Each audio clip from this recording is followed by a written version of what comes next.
What questions do you have? Could you spend a moment just describing what a learning sprint is? Yes, so ultimately it's in response to data. So our teachers review student data and identify different areas that students may need additional focus in. And what it's meant to be is a short burst of time where teachers are working specifically with small groups of students to help bring those students up to speed on some of those lagging skills. So I would say within a quarter, many times our teachers will probably do 2 learning sprints within a quarter. Sometimes it is a whole quarter if there's a lot of school breaks or things built in, but usually it is 2 learning sprints within a quarter. Thank you.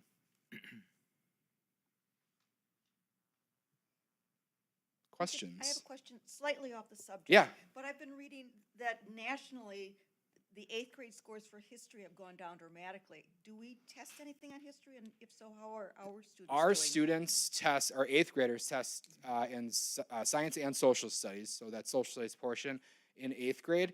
That's a real good measure. Last year, our social studies scores were actually pretty high compared to years prior. We were very, very happy with the scores we had last year for our social studies scores for our 8th graders. So I'll be curious to see if that is replicated. What we thought last year, we thought our scores reflected some of the work that our students have done around, or our teachers have done around disciplinary literacy. A lot of that test is, there's a lot of reading involved and the ability to, read a primary or secondary document, make a claim, use evidence to back it up. So literacy is a skill that is infused in that. And we have worked a ton on that over the course of the last 3 years. Yeah, so I pulled that up real quick. We were at 56% proficiency in social studies in 2021, and last year we were 73.3%. So, 17-point jump, something like that. Yeah. And that report that came out was based on the National NAEP assessment. So just so you know, we'll have for our state forward exam. NAEP is a sampling that's done across the country. So we would, and even when you sample, you don't get your own results. So. And that we didn't give NAEP to anybody this year, so we don't have that specific assessment, but we do have the forward exam. I was just looking for a ballpark as Yeah. to how we were doing. Yep. Yeah, across the board, social studies has been up the last couple of years for us. So, Anthony, I have kind of a tough question on this one. Because obviously you're sharing data with us relative to the percentage of students that are there, right? So do we have any context in terms of either comparisons like with last year, the year before, or with other schools? I mean, how concerned should we be as a school board relative to the numbers you're showing us? This is pretty difficult to compare to other schools. This is kind of a homegrown goal. Okay. With homegrown measures. Now, having said that, we have been engaged in a very similar goal for literacy and for math the last 3 years. So we can look at performance over time, but it's really hard to do that because you're comparing 2 different cohorts of students. You're almost better off looking at how a cohort has performed over time. And we can do that. I can look at this year's 6th graders at the end of 3rd quarter and see how many students are at proficient or higher compared to that same group of students as 5th graders to see where they were at. Yeah, the best look for you guys to see in comparison to other districts is during the reporting that happens in the fall with that assessment report, because that's when you get those rankings, and that's so like the forward that was just taken. It's probably going to be released and embargoed sometime late summer, early fall. Danielle, late fall probably. Yeah. Yeah. Anthony, this was your compete goal the last couple Correct. of years, right? We Yep. haven't changed that and Correct. stuff. So just for reflection here real quick as I pull it up. Last year in Q3, which is the data we're looking at, literacy was 41% and you saw 72% this year. Math was 51% and this year 58%, right? So actually up from where we were last year at this same kind of mark. And the only change we made this year compared to last year, and this was based on working with Candace Bentley, from a statistical standpoint, last year with literacy, we had 5 different measures. So success for a student was meeting 3 out of the 5. She recommended, for comparison purposes, math and literacy, that we have 4 for each, just because it's easier to compare. So, you know, in looking at that, it was probably harder last year for students to meet those expectations in literacy just because of that one added measure. Katie, were you going to say something earlier? Did you have something? Just that the process that Larry you're referring to happens every summer at the district level. Danielle leads those meetings with the full ELA team and full math team from the district, and that's where we look longitudinally how they're doing. And then also you guys will notice that the 6th grade numbers were really high. That class of 2029 has historically performed really high over the course of time. So when we see that data, we say, okay, what are the teachers doing that might be different at that grade level that we can grow? But also, is that typical of this class? Are they performing to their ability over time, which clearly they are? So you'll notice that as an outlier, and then us as instructional leaders kind of dig into those practices, but then also look at that cohort over time to see how they're performing. So those lagging percentages for 7th and 8th graders in those subject matters, is that kind of the residual COVID learning loss effect, or does that not really have anything to do with it? I don't know. That's a great question. I think if you were to go back, we have traditionally, when we get to the end of the year, our literacy scores always look a little bit, we've always performed a little bit higher in literacy than when we have in math. If you look at math, the difficult thing with math, if you look at the progression of the curriculum for language arts and for math is so based on like building upon different skills and units. It gets harder as the year goes on, whereas in literacy does too, but it's those same skills that they're just continuing to practice over and over, where math is a little bit different. I do think that, because if you go back and look at our mid-year, we were a little bit higher. I do think that when our 8th graders take that Q3 STAR assessment, I think that that will look a little bit different.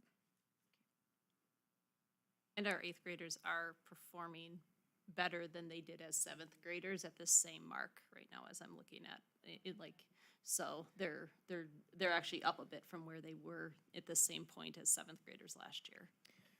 It's always important to, you know, when you look at, and this is why it's helpful when we do kind of the full report in the fall, because then we have all the information, and so then, like, we can go back to last fall and see where the groups did on large, from everything from ACT to Ford, which are meant to be kind of those larger year-based ones where you can kind of compare, where this is really a tool for improvement that we're giving repeatedly throughout the year to diagnose and address things.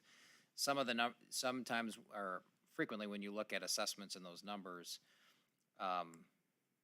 a score on one assessment of 50, 60% may actually be pretty good. You know, on another assessment, it wouldn't be pretty. It just kind of depends on that assessment, what the history is, that what is the performance typically on that assessment compared to other groups. So it's more about when we kind of look at and we say how are they doing. This is in comparison to themselves and in comparison to previous, like last year's group, because it's a couple year goal. Because I know it's hard to always interpret data unless you know what you have to compare it to. That's why we're often talking about comparables, which is what Larry asked for, which makes sense. So to kind of gauge, is this good? What you're showing me, is it good? Is the question, right? So obviously, typically you'd be concerned about maybe the lower results, but I'm curious about the current 6th grade class and these higher results. Does this now give you an opportunity to work with the 7th grade teachers next year to be prepared to be able to challenge, you know what I'm saying? Like it's Yeah, so we do 6, 8 vertical collaborative meetings. So all of our math teachers have a meeting once a month to share strategies and to talk about what their focus areas are. The other thing I will say, if you look at all of our different measures, if you look at how students are performing in the classroom based on the assessments that the teachers are designing, their percentage is much higher. I think where we get caught up is that STAR assessment, and you will see, my guess, based on what other 8th grade cohorts look like, is for whatever reasons, 8th graders, when they take those standardized assessments in their assessment, especially the forward, that is the last year that they're taking both the math and the ELA, Wisconsin Forward Test. They've been taking that same test since their 3rd grade. I remember 2 years ago when our math scores were a little bit lower, I looked around at all of the surrounding districts to see how their 8th grade performed in comparison to their 7th grade and 6th grade. and that is a trend that you will see in a lot of schools. I think those kids, frankly, just get sick of taking that test. So it is a measure, it is important, but I put a lot of stock in our teachers and the assessments that they are designing, and they see the kids every day. They know how they're performing. And the pre-ACT is another one that, of the standardized tests that our eighth graders take, I put stock in the pre-ACT Yep, more and than they I always do do better. any of the other ones, because the kids know that they get that predictive ACT. ACT score. And, you know, just looking at the last prior years here, as I'm pulling them up, you know, they historically score, you know, anywhere from, you know, 12 to, you know, 12 points or higher than they did on the forward. So within 3 weeks, like, moving that percentage of students to proficient is like, whatever that silver bullet is, we could sell that. But Because it's no silver relevant. bullet. It's Yep. just the kids care more about the They pre-ACT do. because they get that predictive ACT score, so. Which is a great reason why we use multiple measures. Yep. Yeah, Right? exactly. So you Yep. never want to rely on one single measure of student achievement. You look at multiple sources of evidence, whether it be their grades, whether it be multiple assessments and those things to gauge that, because you don't want to take a snapshot on a given day and just assume that that's the gospel. And I think the other great work that currently is occurring with our eighth grade teachers and our ninth grade teachers is obviously we want to make sure that our students are well prepared for transitioning into high school. So those teachers have been working together to make some recommendations to make the transition go better for all of our students. And in those conversations, we were curious if a student earns let's just say a 3 in their language arts class as an eighth grader, how does that transfer over to how they perform their first semester of freshman year? And if you know, we pulled all of the students' data, and it's students that score a 3 in eighth grade more than likely are scoring a 3 as freshmen in at the high school. And students that struggle and didn't do well in eighth grade, it's continuing at the high school. So it was, you know, it was nice to see that correlation. It was nice to not see students that are proficient in eighth grade, all of a sudden they hop over to the high school and they're getting 2s. Larry, did you have something else? Are you good? Jane, did you have something? I don't. Okay, all right. Anyone else? All right, thank you very much. All right, thank you very much. Appreciate you coming in, Thanks. guys. Yeah, appreciate it. Good work. All right. Moving on. Musab's all set.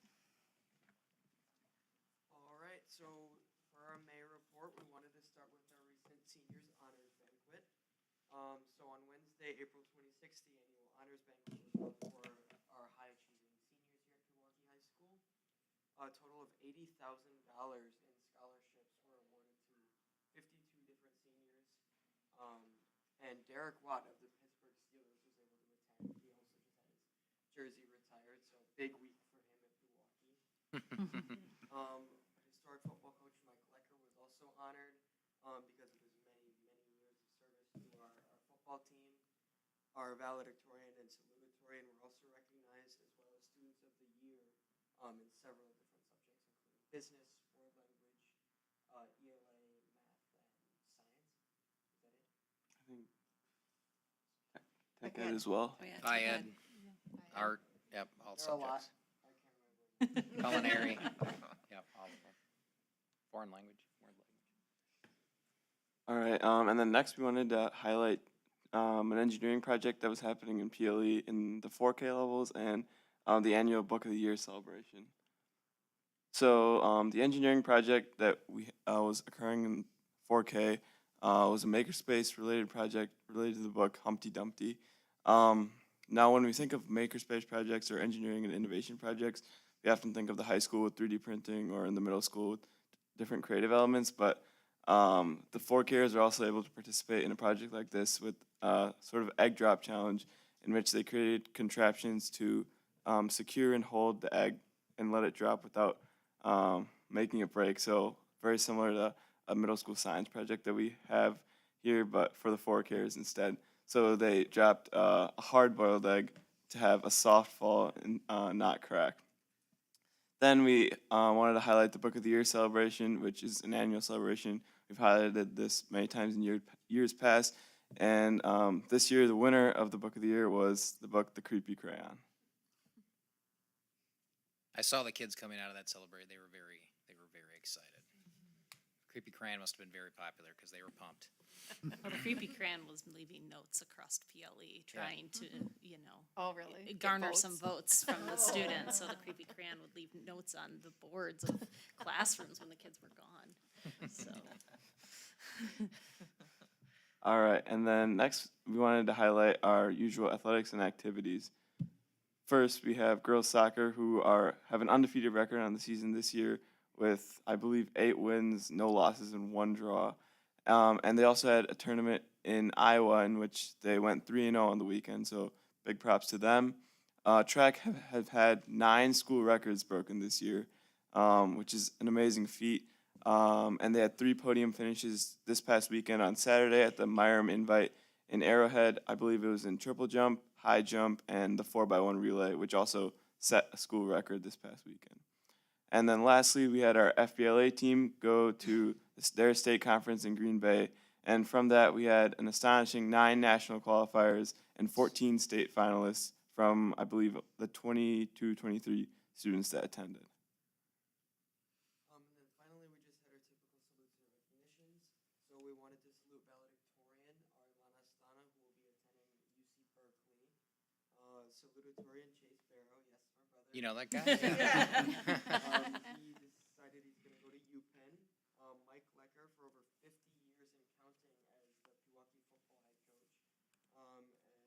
head coach. And he won us our first ever football state championship, which thank you for him.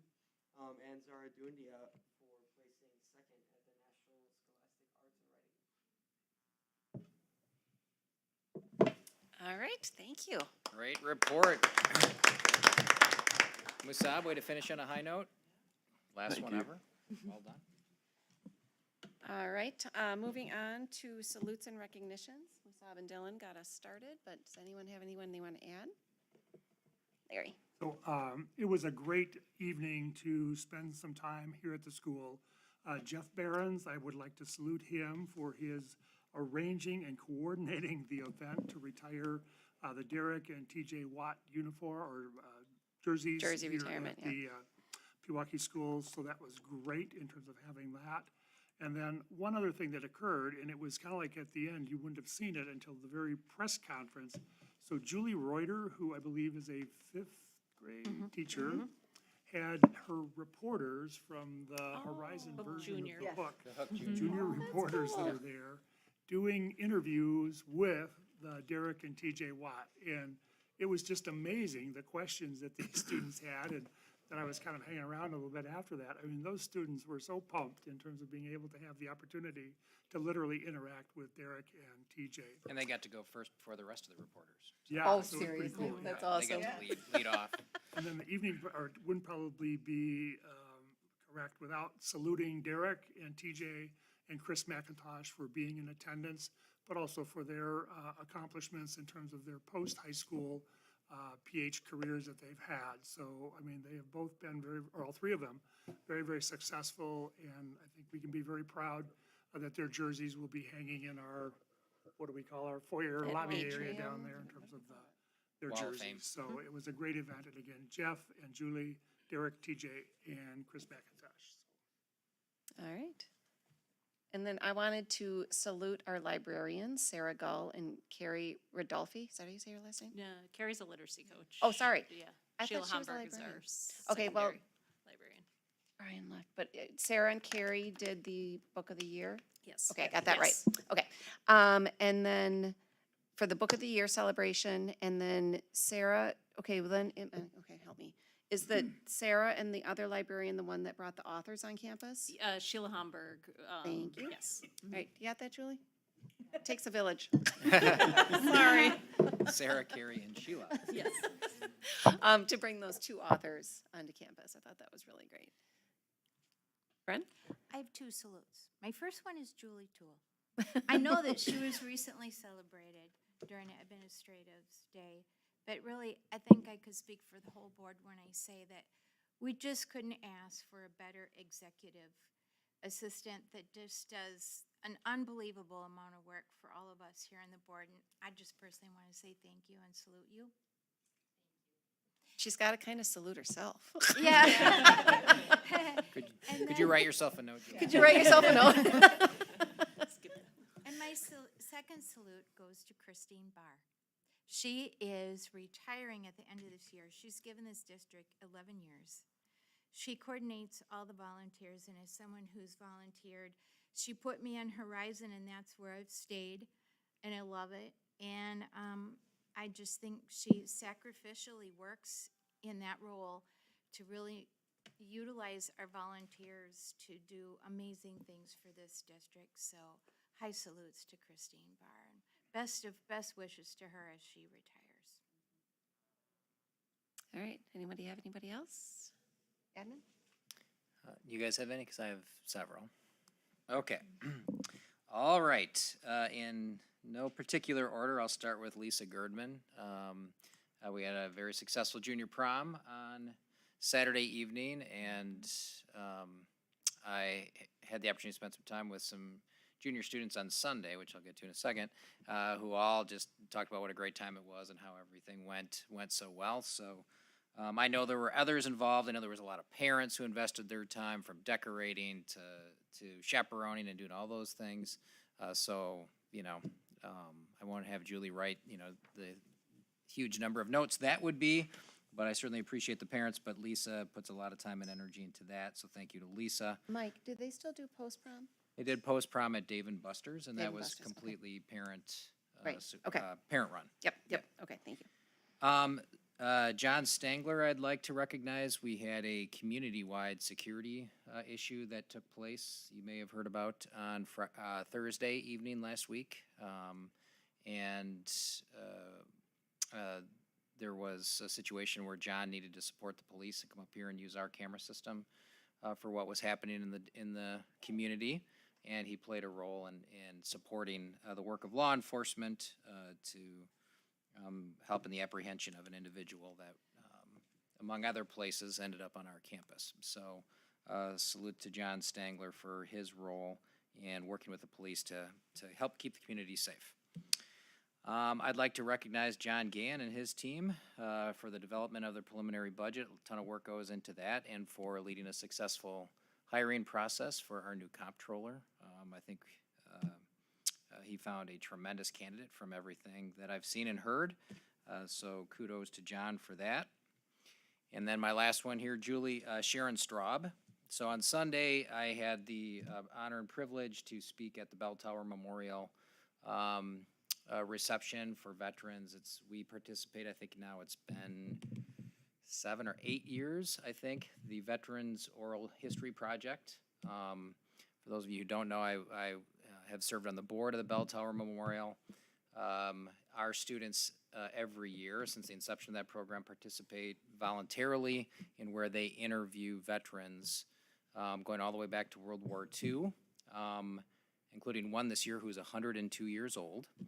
And what they do, it's an interview, and they capture a video interview. This actually meets the standards to be submitted to the Library of Congress. There were 16 interviews. This is a record for the Bell Tower this year, and our students, along with students from Waukesha South, completed that. So Sharon Straub's been part of that almost every single year. It's been her work to make that happen with her students. So would like to recognize Sharon for going the extra mile and giving those kids that authentic learning experience. Thank you. Okay, comments from citizens. Julie, do you have any cards? Okay, are we all good? All right. Moving on to the consent agenda.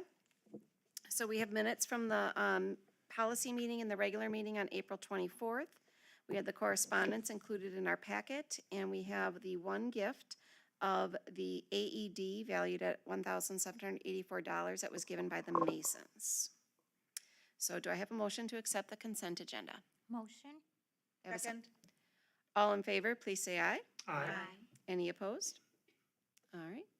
And I believe, do we have representatives from the Masons here to Yay. come on down?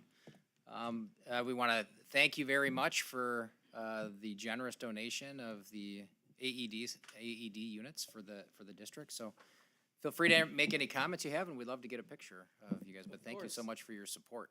Thank you. Thank you for having me. Thank you for having us both here, me and Mitch. First, I want to say this is my first time at Pewaukee High School.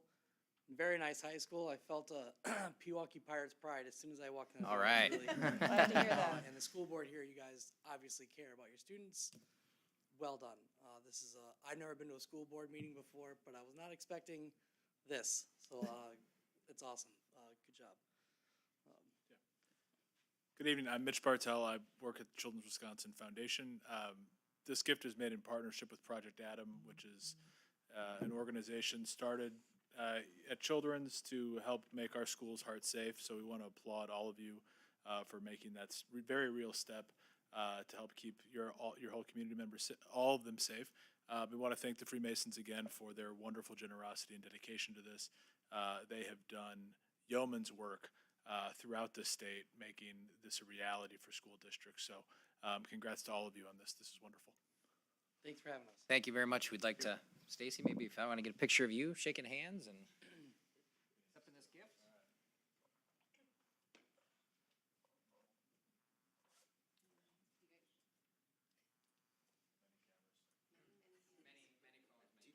Somebody need a hand? You guys want me to get one? Thanks. Want me to take one of those for you? Sure. Thanks for stepping up. Take some of that burden off you. That's all right. Less chance of getting around. Oh, you know. That's so nice. That is. Thank you. That is, but. Appreciate the assist. Anytime.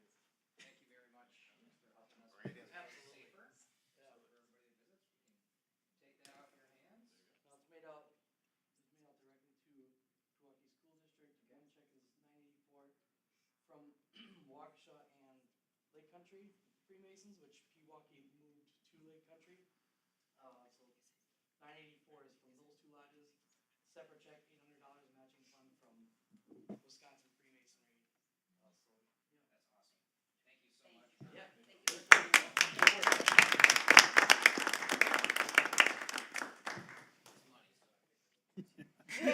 Straight to John on that one. All right. Just a note on Project Adam, I believe that goes out, we've been involved with Project Adam going back to the days of Karen Smith, who, some of you may know Karen Smith, I know Larry, you certainly remember, and Jeannie, rest her soul, she passed away a number of years back, but she was a powerhouse of a nurse in this school district, who this was a huge passion for her, and so getting engaged with Project Adam right away and getting those first AEDs in this building. And she really was the start of training everybody in CPR in the district. So Karen was also someone I worked closely with because she helped out with Model UN of all things, in addition to being a nurse wow, and doing yeah. all of that. So when I taught that, she was kind of my partner in crime. Larry, anything you want to Right, I mention? mean, but I think the biggest thing, which was really the nice part about it, it wasn't just putting them in the building. It was getting the people trained on it and Trained, getting the yeah. students trained on it too. So, I mean, we're doing a service to the general Pewaukee community, that all the students had gotten trained on the AED devices too, so. So we have units that are updated, and we have more of them available. We have units that at the football stadium that go with the trainer that are located throughout buildings. So if we have an incident, we're better prepared to respond to that. So that's really great. Okay, moving on to business affairs. John is going to give our report for us. Thanks, Stacy. So tonight, the Business Affairs Committee began at 6 p.m., finished around 6:48 to get to this meeting. The first order of business was check registers. We had several questions on the check registers related to the common school funds that are received by the district and some of the materials that we had acquired for supplemental VR components due to the popularity of that program. The studio over here for podcasting and development of that, along with books for the libraries across all the buildings in the district. And a couple of questions about some reimbursements or some conference that was attended, a standards-based learning conference in Illinois, and some just what that acronym was that was in the bills payable there. And then 3 questions related to some of the activity account expenditures for our teams in some of the alternate places where they have played, where we have teams go to compete at a different site, where that is outside of the regular operating budget of the district. We then went through the financial report for the district as of April 30th, 2023. We, in the general fund, have received about 66% of our revenues, and 74% of our expenditures have been made for the year. That led to a conversation about the importance of fund balance and how that supports our operations until the revenues are received in the district, which generally are in the last month of our fiscal year. A lot of our revenues are received. We also had a little conversation, one question raised about the fund balance itself. 2022-23, we project it will be our last year of cash flow borrowing in the district, where that has gone from over $9 million 10, 12 years ago, down to $2.5 million this year and projected to be zero next year. So we'll be able to operate based on our financial performance. We discussed the capital improvements that were included in the budget for this year. The two major ones that are coming up are the softball diamond reconstruction out here on the campus to update that facility. And then also at Pewaukee Lake Elementary, the resurfacing, resanding of that gym this summer are those major projects that are included. And that really, this is a slower year than typical with the number of projects that we would have in the summer. And finally, looked at any questions that any other members of the board may have or any members of the committee had as follow-up to the budget presentation from April 24th and anything leading up to the conversation we'll have in a little bit here. That's our report. Okay, so can I have a motion to approve the business affairs report as presented? So moved. And can I second, because I'm the other person?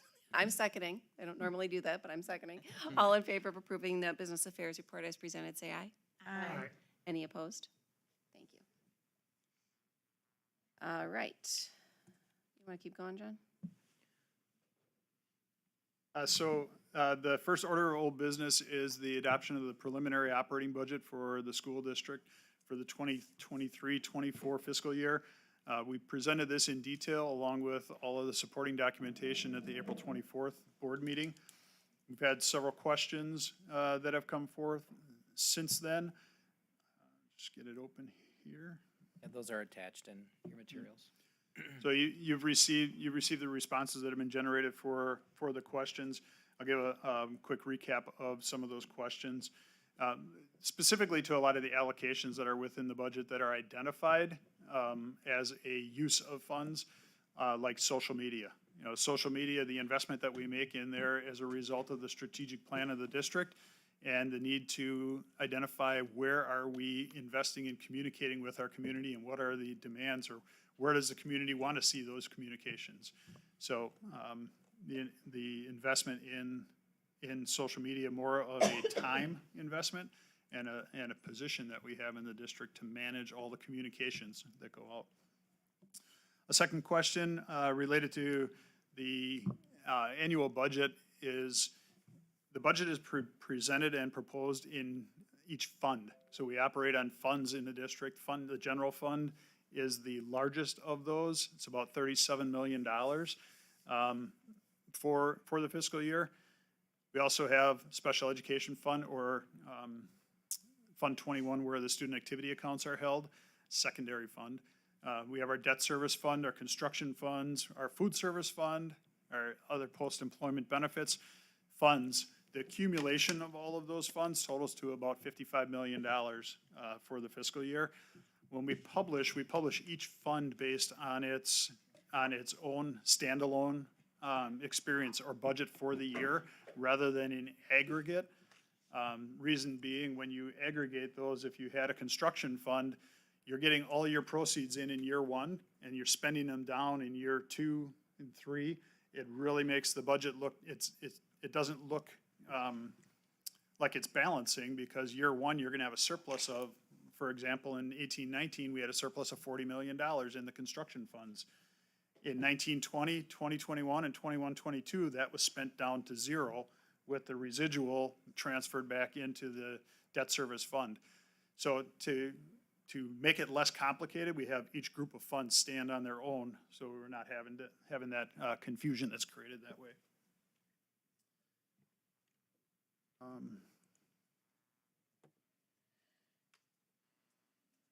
Had questions about how do we talk about premium contribution in the budget? So when we budget for like health insurance, the employee contribution is netted. The amount that we budget is the district cost. It's what we're going to expense on our books, not the gross cost, because the employee is providing a portion of that cost to be able to write that bill. Wellness activities, a question about how do we fund wellness activities in the district. We've been a member of the Waukesha County Area Schools Cooperative, 10 districts who bound together to purchase health insurance and use our purchasing power to reduce cost. The part of the negotiation of that contract was to have the carrier provide funding to every district to support wellness activities. So in the case of 22-23 fiscal year, it was about $23,000 of revenue that we received from the carrier to support providing those wellness activities to increase engagement with the staff. Moving to self-funding in 23-24, when we finalize the allocations around that funding model, a portion of that will be utilized to support those same kind of wellness activities.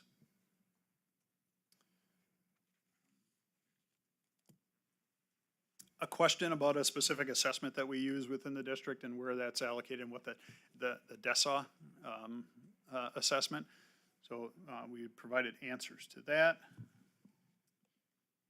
Let's see. The counseling services that we do provide within the school here, that was a identified need as part of our strategic plan again, to be able to have students get access to those resources, and in many cases not having access to them outside of the school day. So we negotiated with carriers to bring those services in-house to be able to provide those for students when they needed them and where they were accessible to them. We always look at the employee benefit programs and what's happening in our market to make sure that we're competitive. We want to make sure that we're able to attract and retain the highest quality staff in the district. And that means potentially an investment on an annual basis where we will be looking at a concept to introduce from an employee benefit standpoint, but we want to make sure that we're able to do the financial assessment to look at the long-term impact of that. So we have some funds reserved within the budget that gives us the flexibility that if we need to do that, we can take action to be able to assess the impact. Question about the federal funds that we're receiving and the operational costs. So for the last 2 years in the biennial budget, the per pupil aid amount and the revenue limit has been zero increase for school districts. And we've been funding all of our operational costs in the state. Any increases from inflation or operating costs have been funded by use of federal funds from the ESSER program within the district. In 22-23, we estimate about $1.4 million will be spent for that purpose. The remaining balance of that for 23-24 will be about $950,000 with a grant end date of September 30th of 2024. So the question was, what are those cumulative amounts? And overall, over the 4 years of the grant, 4 fiscal years, we anticipate about $3.2, $3.3 million we will receive. And all of that is also on the webpage on that Stay Safe to Stay Open page within the district. We publish our full budget as far as the allocation and what specific positions that's being used for. We did 2 studies. The last time we did a facility master plan, a question came up of what were those 2 studies.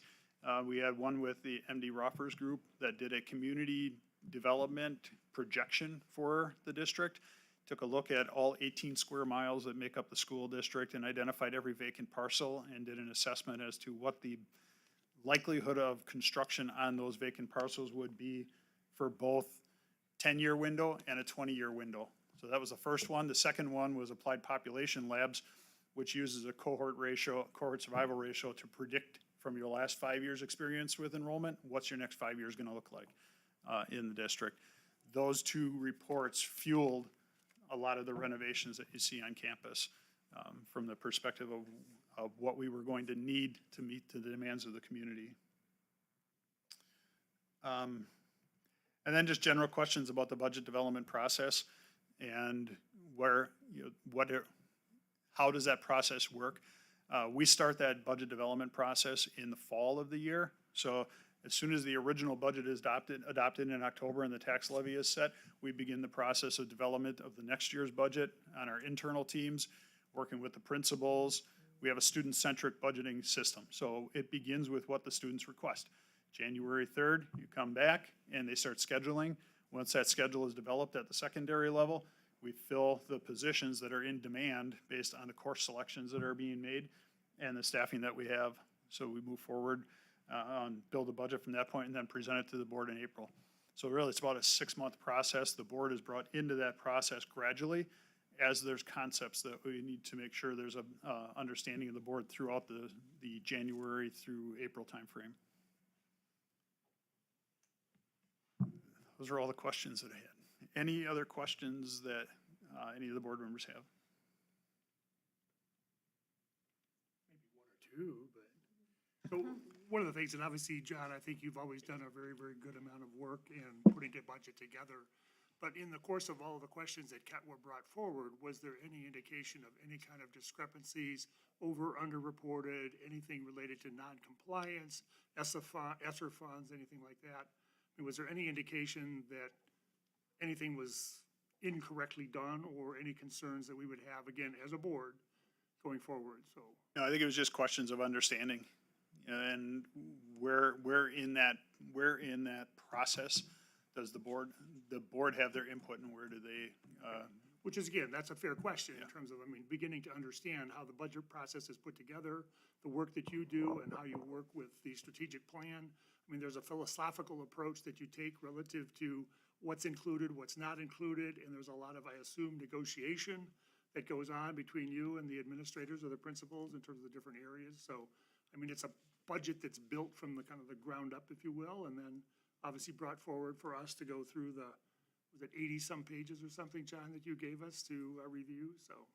and it's really, it's a team effort when it comes to this. My senior leader cohorts on either side of me here, sitting through all of the meetings and everything else that we had to determine where can we leverage the dollars that we have to make the greatest impact on student learning, and that's really what it comes down to in the end.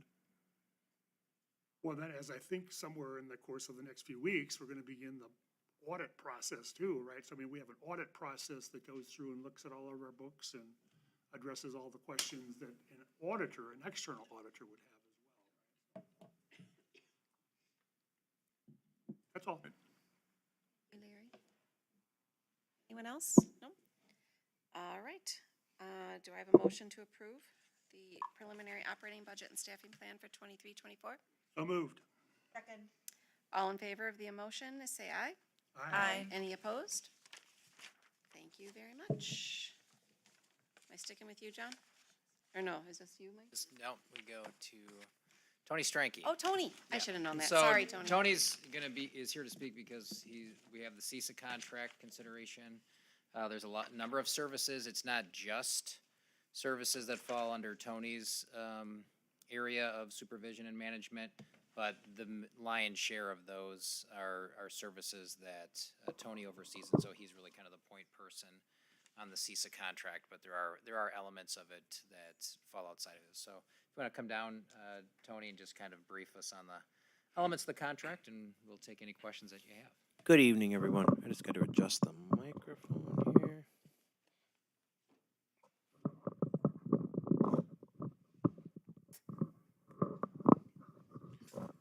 We're going to figure this out yet. We can hear you fine. All right, so we've contract with CISA for a number of services. And the first couple ones, there's a basic membership fee and then there's a service fee. That was the one that I was a little fuzzy on when I was talking the CISA one. But you got your membership fee and then the services fee covers their administrative costs. There have been some slight increases this year. Case in point, basic membership fee was $689 last year. This year it's going to be $900. The next one is special education program leadership consultation.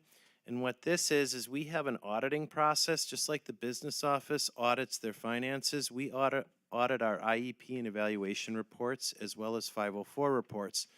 The reason that this is so important is we want to ensure that we are 100% compliant on all legal documents, ensuring that we are following all guidelines, and really speaking to the services that each student will receive. And since 2014, we have met 100% compliance on all DPI indicators, which was a huge accomplishment for the Student Services Department. The costing on that has gone up from $6,100 roughly a year to $6,400. However, we have someone with 30-plus years experience that can go through all 500 documents in a very efficient manner, and it's been very instrumental for professional development as it pertains to training and supporting our staff in writing their IEPs. New Pathways. That is an alternative program at CISA 1. It's a half-day program, and one of the unique things about New Pathways is you can use one seat on multiple students. They also offer some GED2 programming that we do not offer here in the Pewaukee School District. So let's just say, in essence, you have a student that's 18 years old. Student decides he doesn't want to do school or she doesn't want to do school anymore. It provides our teaching and learning team an opportunity to afford the student options so that they can get their high school diploma or get a high school equivalent diploma. We always keep additional seats because sometimes students struggle in a larger school setting and they need a smaller setting. The capacity at New Pathways is 15 students divided amongst 3 staff members. They do a combination of online as well as in-person instruction. And they also have a partnership with WCTC to support students in the trades. So it's been a very valuable program for us because we often talk about personalized learning and supporting all kids. In some essence, this supports kids in opening the door for their future. Any questions on the New Pathways? The recommendation on that, we currently have 4 students placed. We may have a student exiting in October. We are not guaranteed seats if we don't reserve seats, and you never know when you may need a seat either for discipline or through the IEP process for a student that is overly anxious and just cannot attend the school. Any questions on that one? The costing on it has gone up, and we have seen costings across the region on any contracted service or tuition go up. It's just a fact in the nature of the inflation that we're encountering. So just wanted to be open about that. And the cost went from $8,600 to $9,510 a student. So the next one is personalized. Tony, can I stop you for a sec? Sorry, Tony. Yeah. I'm sorry, you said something that I'm just a little confused on. You talked about multiple students filling a seat. Do you mean because of the time? Like someone might be there in the fall and someone in the winter? Is that what you mean? It is confusing, and it's probably one of the most advantageous components of the program. Let's say you have a high school senior that's 1 or 2 credits short. Oh, They would be able to finish that program, and then the seat is available for another student to participate and be in the program. So one seat could support up to 3 students a year, in some instances 4 students, depending upon where the credit deficiency lies within the students that need an alternative spot. okay, then I have one other question. Is this only students with IEPs, or it could be just students credit deficient as well? We have regular ed seats as well as special education Okay. seats. Okay, thank you. Is that also the program that, say, if a student goes through an expulsion or a discipline, that they can get education through that program while they kind of follow the plan for them before they can come back to regular school? We have utilized the program for that. Yeah. And every district needs to have those options. Just, we never want anything like that to happen, but when it does, we still want to be able to support our students. Then the next piece is personalized learningship membership. And that offers an array. I think the most important piece about that is the periodic network meetings, consultation and collaboration with other districts as to what they're doing in regards to personalized learning and supporting students and the changes that we're seeing in education. And it's just a network that can really help out school districts. And then the last one is Parents United. The costing on that did not go up. I am on the board for Parents United, and what that offers is professional development for parents. We've covered everything from mental health to ADHD, special education, and it's more about parental engagement, wanting to offer additional services and supports. With the Parents United has also expanded to support professional development for paraprofessionals in the last 3 years. And there was no cost increase to that. There was a $200 increase to the personalized learning. Question? Yes. We've talked about in-house clinics, I think, clinics that we brought in-house Sure. as budget items. Why is this one requiring board approval when those don't? So actually, I oversaw the development of the clinics, the on-site clinics. So this comes out of our budget. We pay for this. The clinics is more of a service for parents, and we don't encourage families to utilize any of our 3 on-site clinics. But what we do is we provide a list of providers that would be accessible at school. And one of the things that we encountered is parents were communicating with us, our children need help. But yet all of the slots are taken after school. In addition to that, it's a 6 to 9 month wait for my child to be seen.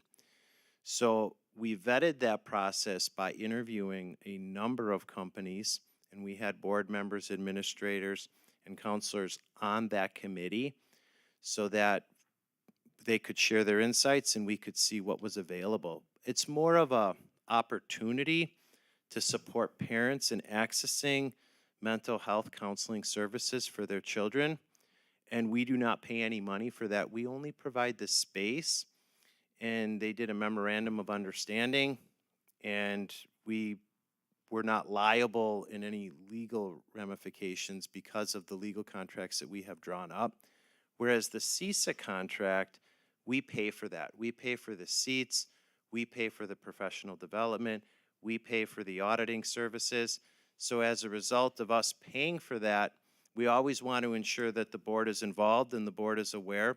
But that's why the CISA contract needs to be approved, because it is a budgetary line item that we pay for. And that memorandum of understanding between those providers and the district was, if I'm remembering correctly, board approved? Yeah. So that was approved when that program was started. Thank you. And just the parents, we had between 40 and 60 kids getting services, and the parents have been, the feedback has been extremely positive. And it has promoted access for the students, not only access for support, but also so they come to school and they're successful here. But great question, and thanks for asking it. Anyone else? All right. Do I have a motion to approve the CISA 1 contract? Move to approve the CISA number 1 contract as presented for the 23-24 school year. Second? Second. Thank you. All in favor, say aye. Aye. Any opposed? All right, thank you. Thanks, guys. Thank you, Thanks, Tony. Tony. All right, Danielle. All right, well, good evening, everybody. I am here to present the science curriculum along with a handful of staff members who will have a chance. I'll introduce them here as they come up. Tony broke our microphone. Okay, well, you just have to lay on the ground to do that. It's awkward.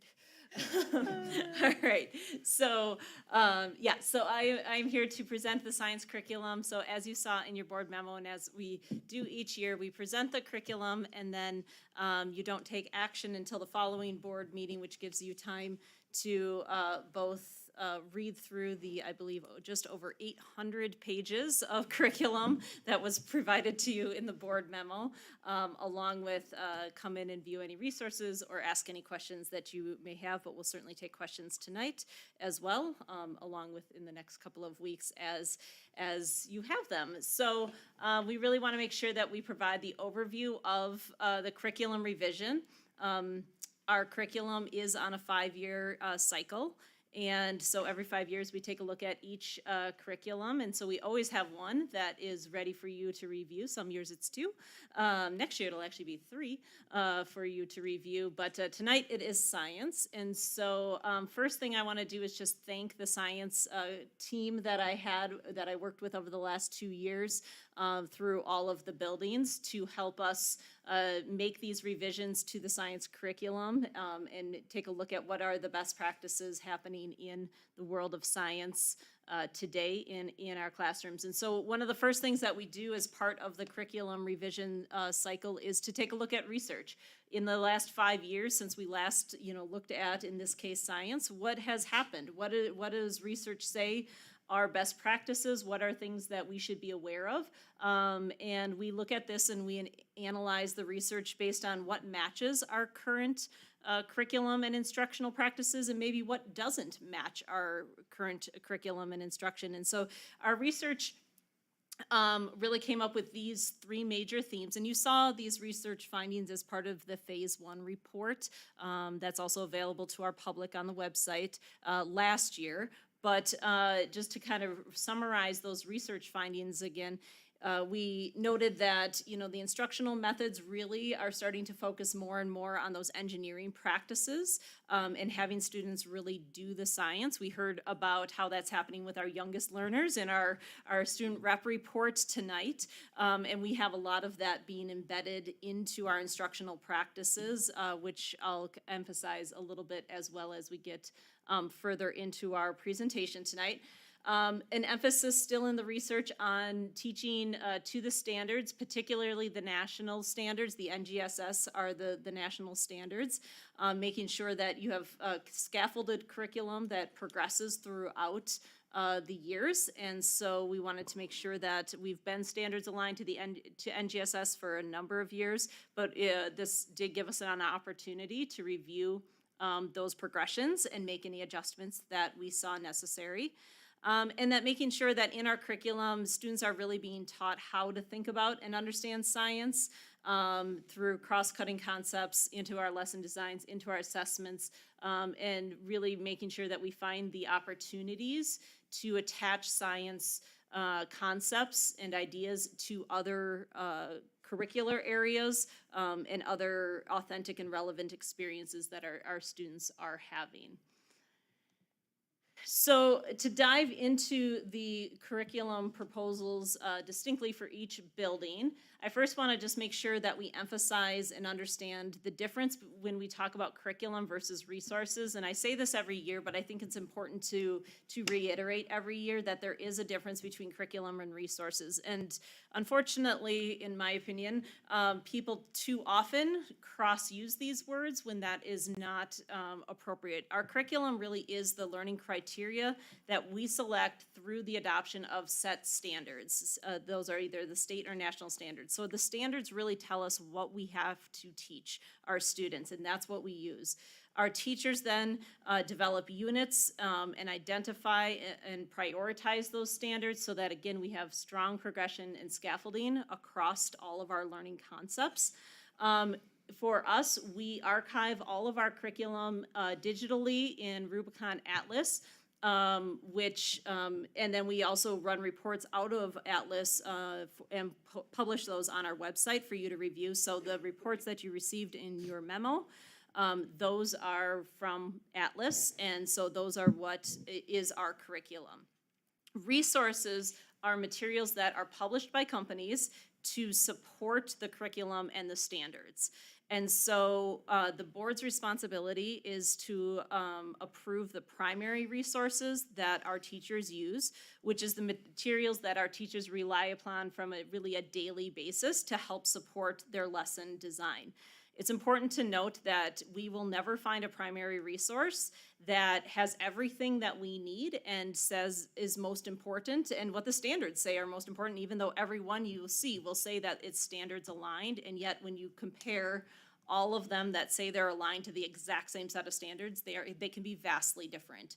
So we find the one that fits us the most, but we never use all of one resource.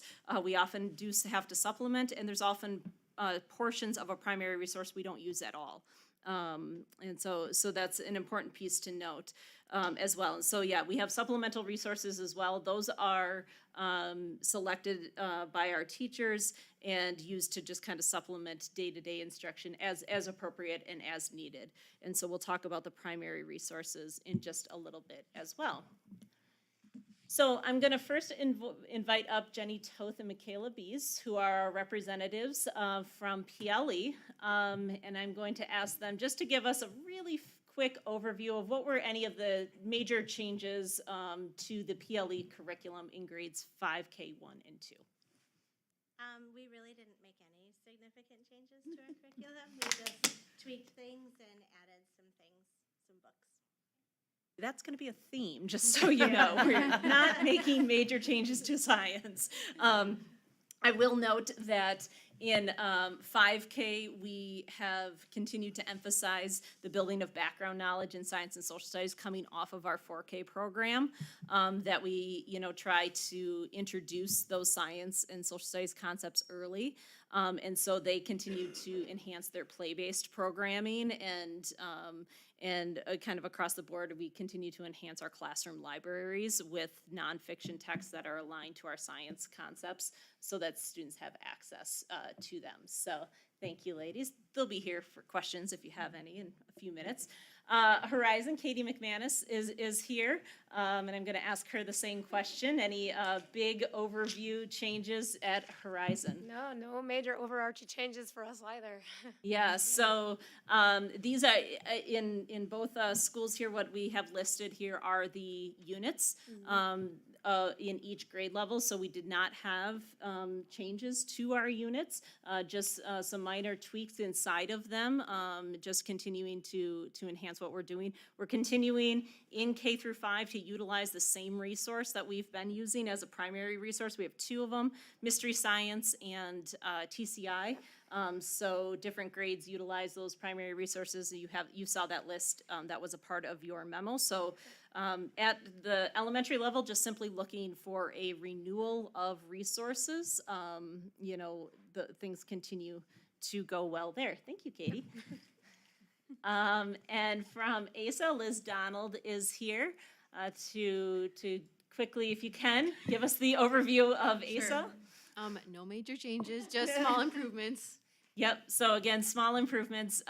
So when ASA in particular is important to remember that when we had the grade level change and the change in the schedule, we did a pretty big overhaul then of where our units placed and structured. So for those of you that have had some history on the board, in 2020, not only did I bring the typical revisions, but we brought a ton of revisions to the entire ASA curriculum because of the grade level change and the change in schedule.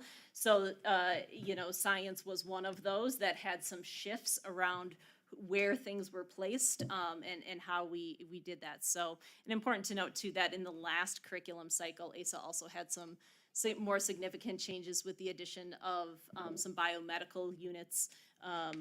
In 7th grade, you see there that medical detectives, that's a Project Lead the Way resource that we use. And so that was a bigger change at ASA this last time around. Thanks, Liz. Mm-hmm. And then last, of course, is PHS. And as Jenny is coming up here, I just wanted to share a quick video. One, I'm a big fan of the pilot in the white shirt right there. That's my son. But no, actually, this video just got sent to me this morning. If you remember, our Spotlight on Learning 2 weeks ago was on our aviation program. So the video you're watching is actually the camera from the drone that our aviation students are flying. So they just are starting to dig into being able to fly that a very expensive drone without crashing it. So I'm proud to say that my son, you'll see at the very end, does land it safely on the ground.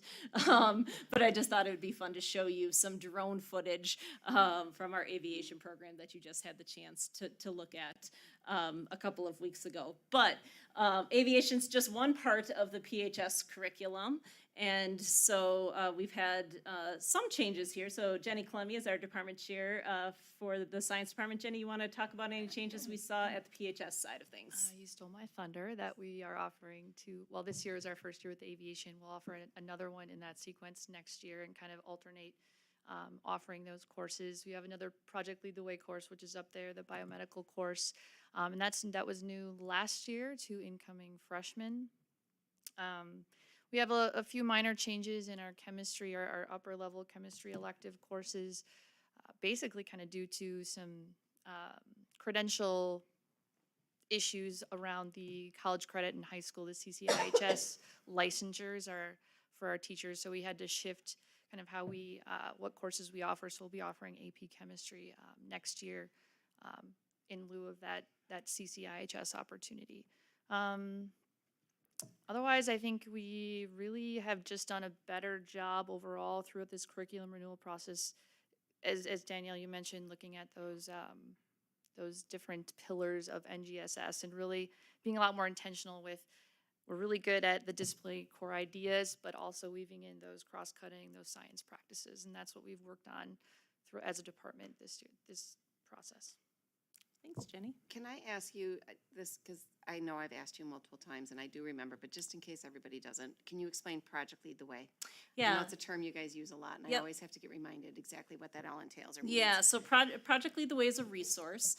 It was actually developed mostly here in Wisconsin, originally part of the Kern Foundation, and Generac had some activity in that, but it's a resource that really gives turnkey to being able to support an entire course. And so even more detailed than some other things. I would liken it very much to an AP class, an advanced placement class, where it is very dictated as far as the opportunities there. There's a fairly intense training to go through. I'll look at Jenny because Jenny went through that intense training many weeknights for many weeks this year. So every course that you teach in Project Lead the Way, you have to go through an intense training to be able to then even have access to that resource. So they have kind of three strands. Engineering was where they started. There's a number of engineering courses that appear in our tech ed department. They have biomedical as well. And then they have some in computer science also. We don't utilize the computer science ones, but we do biomedical as well as engineering. Thank you.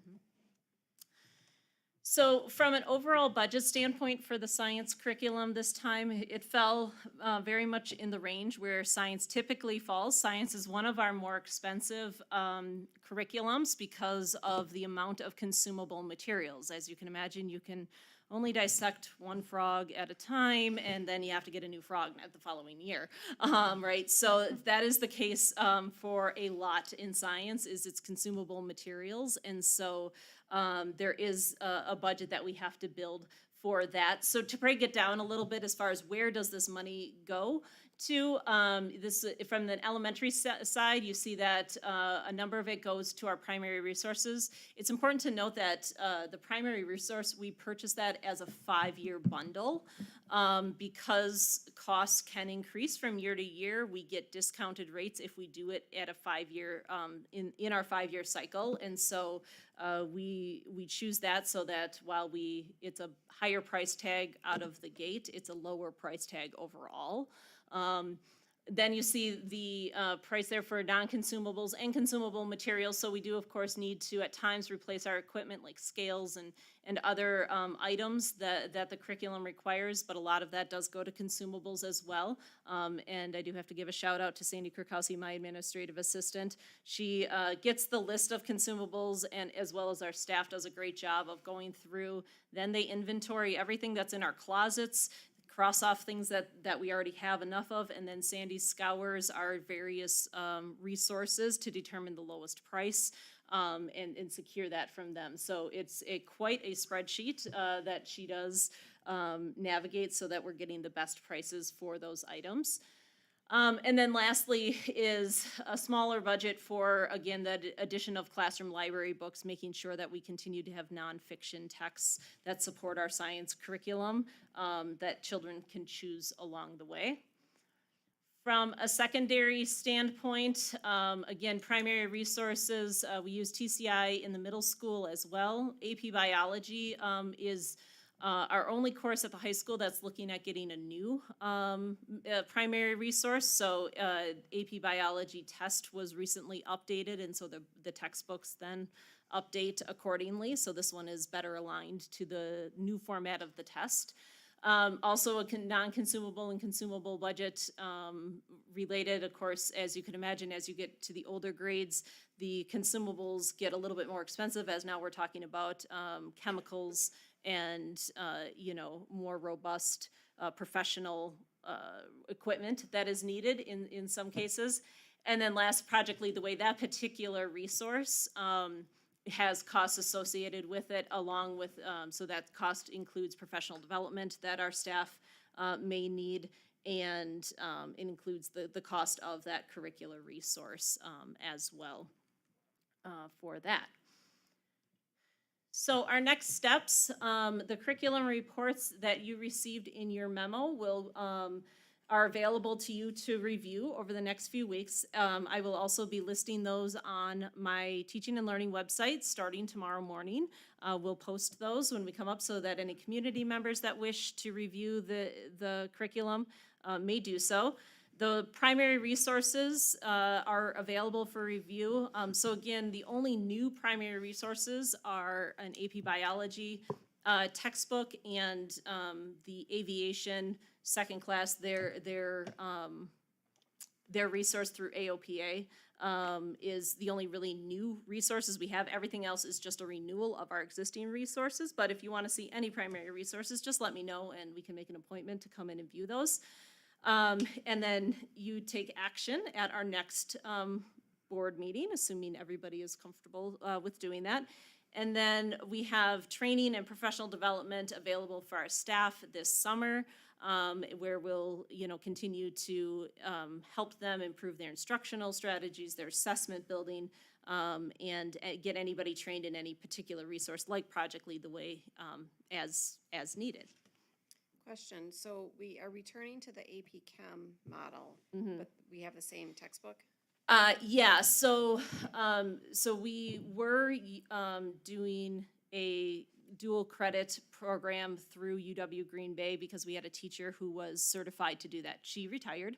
And so we don't have a teacher who is accredited through UW Green Bay any longer. So we're going to return back to AP Chemistry, but the AP Chemistry text that we previously used is still fine. AP just doesn't change too often, so you really can keep your text for, like, for example, AP World History just, I think, needs to change their text. And we've had the same one for like 12 or 13 years, actually probably longer than that, because I picked out that original text when I was a teacher. So, AP just doesn't change their stuff very often, so we can go back to what we had. And we use a lot of supplemental stuff in AP as well. Okay, thank you. But that is the summary of our curriculum for science, but I'm happy to take any questions that you might have right now, and our staff is available as well if you have any questions for them. Not a question, but a comment. Kudos for bringing in the biomedical coursework. Yeah, they've been very popular, so, yeah. Larry? No? Nothing? I mean, this is pretty well done. I mean, see, as I said, not much has changed. Yeah. I feel like we should have a question just to make it It's worth okay your if you while to don't. be here. It's all right. It's Well, okay. since you insist on that, All right, no, I So the spurred high one. school, so from the standpoint of, as John talked about earlier, with the courses and the classes, I mean, so when we budget for these things, are we seeing growth in terms of the number of students enrolling in these classes in the science areas and/or the AP courses or dual credit courses? I mean, are the numbers? Yeah, I mean, it ebbs and flows, right? Certainly the biomedical has been where we've seen growth. You've heard, like 2 weeks ago, we have nice stable numbers in the aviation program. And so, with science, as similar to some of our other core areas, because there are core classes students must take, right? They all must take biology, chemistry, physics. You have some kind of built-in enrollment already in the department. And so science, generally speaking, has been pretty stable within a handful of sections every year. And what about the teacher resources available in terms of, is it harder to find teachers for chemistry, biology? I mean, we haven't necessarily. We do have a science opening right now that we'll be starting to look for and stuff, but I believe they were already pretty pleased with what we're starting to see as far as applicants go. But, we've hired some great folks. We haven't had a ton of turnover, a little bit over the handful of years, but we've always been really pleased with what we've been able to get. Good, thanks. All right, anyone else? All right, thank you, Danielle. Thank you, everybody, for coming in tonight. We really appreciate Thank you, it. staff, for coming. Appreciate it. All right. Much appreciated. Have a good night.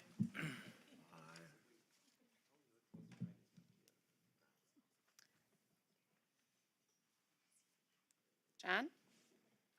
Okay, in your packet tonight, the board is asked to adopt a budget amendment. This has been an annual occurrence for the board. What we do is we adopt a preliminary budget, which you've acted on already tonight, that manages the expenditures for the district from the start of the fiscal year on July 1 through the October budget, where we adopt the original budget for the year once we finalize our pupil counts and our equalization aid and our property evaluation. After that, we take a look at, based on the performance throughout the year, where are all the funds allocated and do we need to adjust that budget amount? There's an overall increase in the 22-23 operating budget through this amendment of about $157,000. Most of that is in recognition of grants that we received that weren't certified to us prior to that October adoption. There, in your packet, we have 4 grants that are being recognized in the operating budget now. So both the revenue and the expense side will show the increases to acknowledge the expenditures for those grants that were awarded. And the other increase is to our common school funds. I mentioned it earlier when we talked about the Business Affairs Committee and the increase in allocation. We had a significant increase over what we had predicted for the year. That number, we are notified of that in late January, early February. So we have to acknowledge that within our budget, that those funds that are allocated from the Common School Fund need to be spent during the fiscal year of which they're awarded. So we need to acquire the materials that they're going to finance. The second component of this budget amendment is taking a look at those areas where we were conservative on the expenditures, where we had surplus remaining, and how can we allocate that within the budget to meet needs of the district, both in this current year or being able to advance some things that potentially would fall in next year's budget to give us the flexibility of those expenses. So there's a reallocation of resources, and from that you have this budget summary, the adoption summary that you see. In all, there's over 280 lines of reallocation within there. But the ultimate end of it ends with the budget as depicted in the resource. From the one in your packet, there's a slight adjustment to miscellaneous revenues, down about $405,000, a little bit higher on the resale items that we had, some fixed assets we were able to sell on an auction site, some equipment that was obsolete that we were cleaning out. So any questions about the budget amendment process? Anytime that the funds shift across the 2-digit function, it requires an amendment process to align that with where the expenses are from the adopted budget. Does anybody have any questions? All right.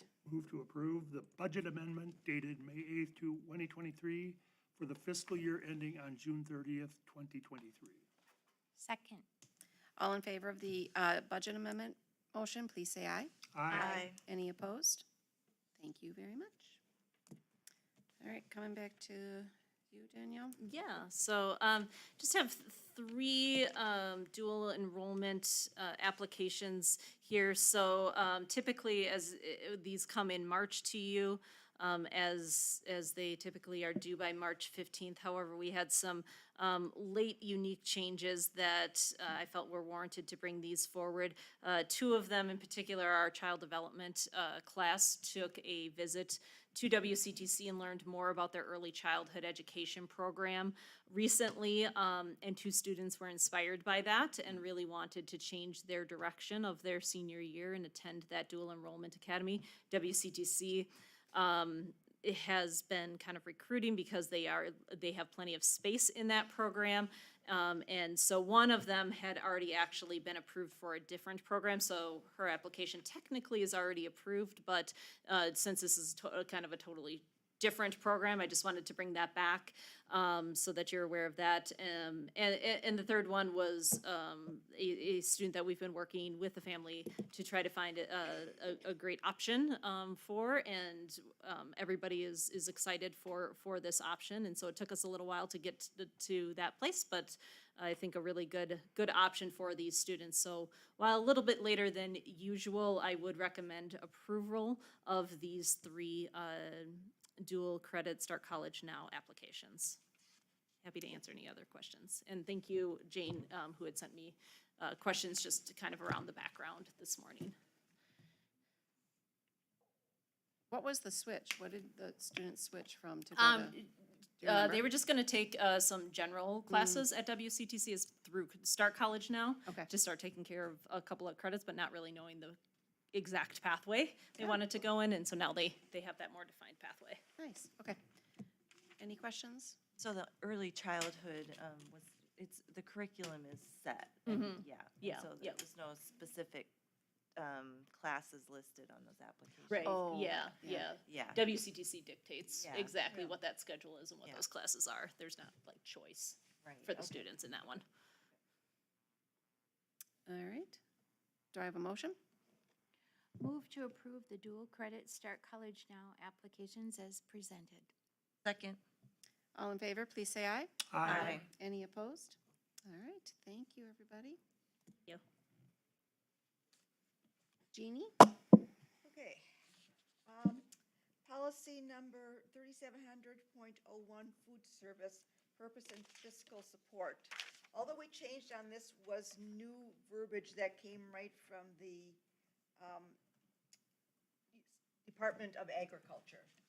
And basically, they changed their non-discrimination paragraph. Oh, it was all dictated, right? It was all Yeah. dictated. We, however, just to be on the safe side, did keep our non-discrimination paragraph in Oh, with it, though. Gotcha. I okay. wondered about that, because I saw the small changes or variations between the two non-discrimination clauses, but I thought it made it a lengthy policy, but I assumed it was required.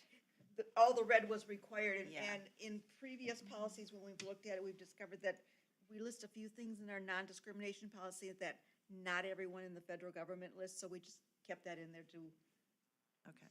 take care of everyone. Questions on that one? Policy number 5300.03, alcohol and other drugs. We made just a few minor changes, and these were kind of legal recommendations. And that's only because the resource officer said they are finding more THC in the vape pens. Okay. Policy number 4000.10, supervision, evaluation of professional staff, and we changed nothing on here.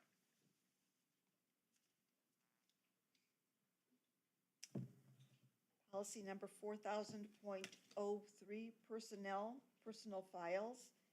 And all we did on this is we changed where the Americans with Disability Acts and the Family Medical Leave and the HIPAA requires medical information. So we just kind of spelled that out a little bit more.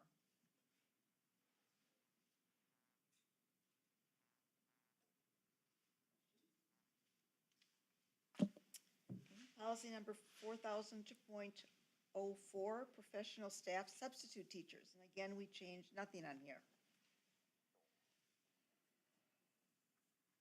This one was kind of added. We talked about it. This was 5300.13, distribution of materials to students, and we changed nothing on it. Oh, I have a question on that one. Yes. We have a separate policy when it comes to military documentation that comes into the schools, right? This doesn't include the military documents, right? We do have policy related to military recruitment. It's a separate one. Yeah. Yeah. Stuff that goes home in like the. Friday folders. Yeah, the Friday and- folder Yeah, kinds the of things, elementary yeah. folders folders and stuff. I kind of assumed that. But So and I anytime, couldn't- right, any I think group, outside group in particular, wants something to be distributed to students, Julie brings it to me, right, and I evaluate it whether or not it is something we should be sending out. And it all goes through you, right? Yes. Yeah. All right. Thank you, Jeannie. Moving on to personnel issues. We had one resignation. Let me get there.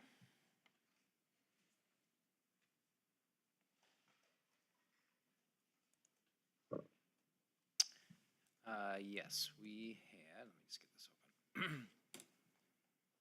The resignation of Marissa Woodward. So I would seek your approval. Move to accept the resignation of Marissa Woodward. Second. All in favor of accepting Marissa Woodward's resignation, please say aye. Aye. Any opposed? Thank you. And we wish her the best as she moves off to Arizona, it looks like. Appointments. We have two employments.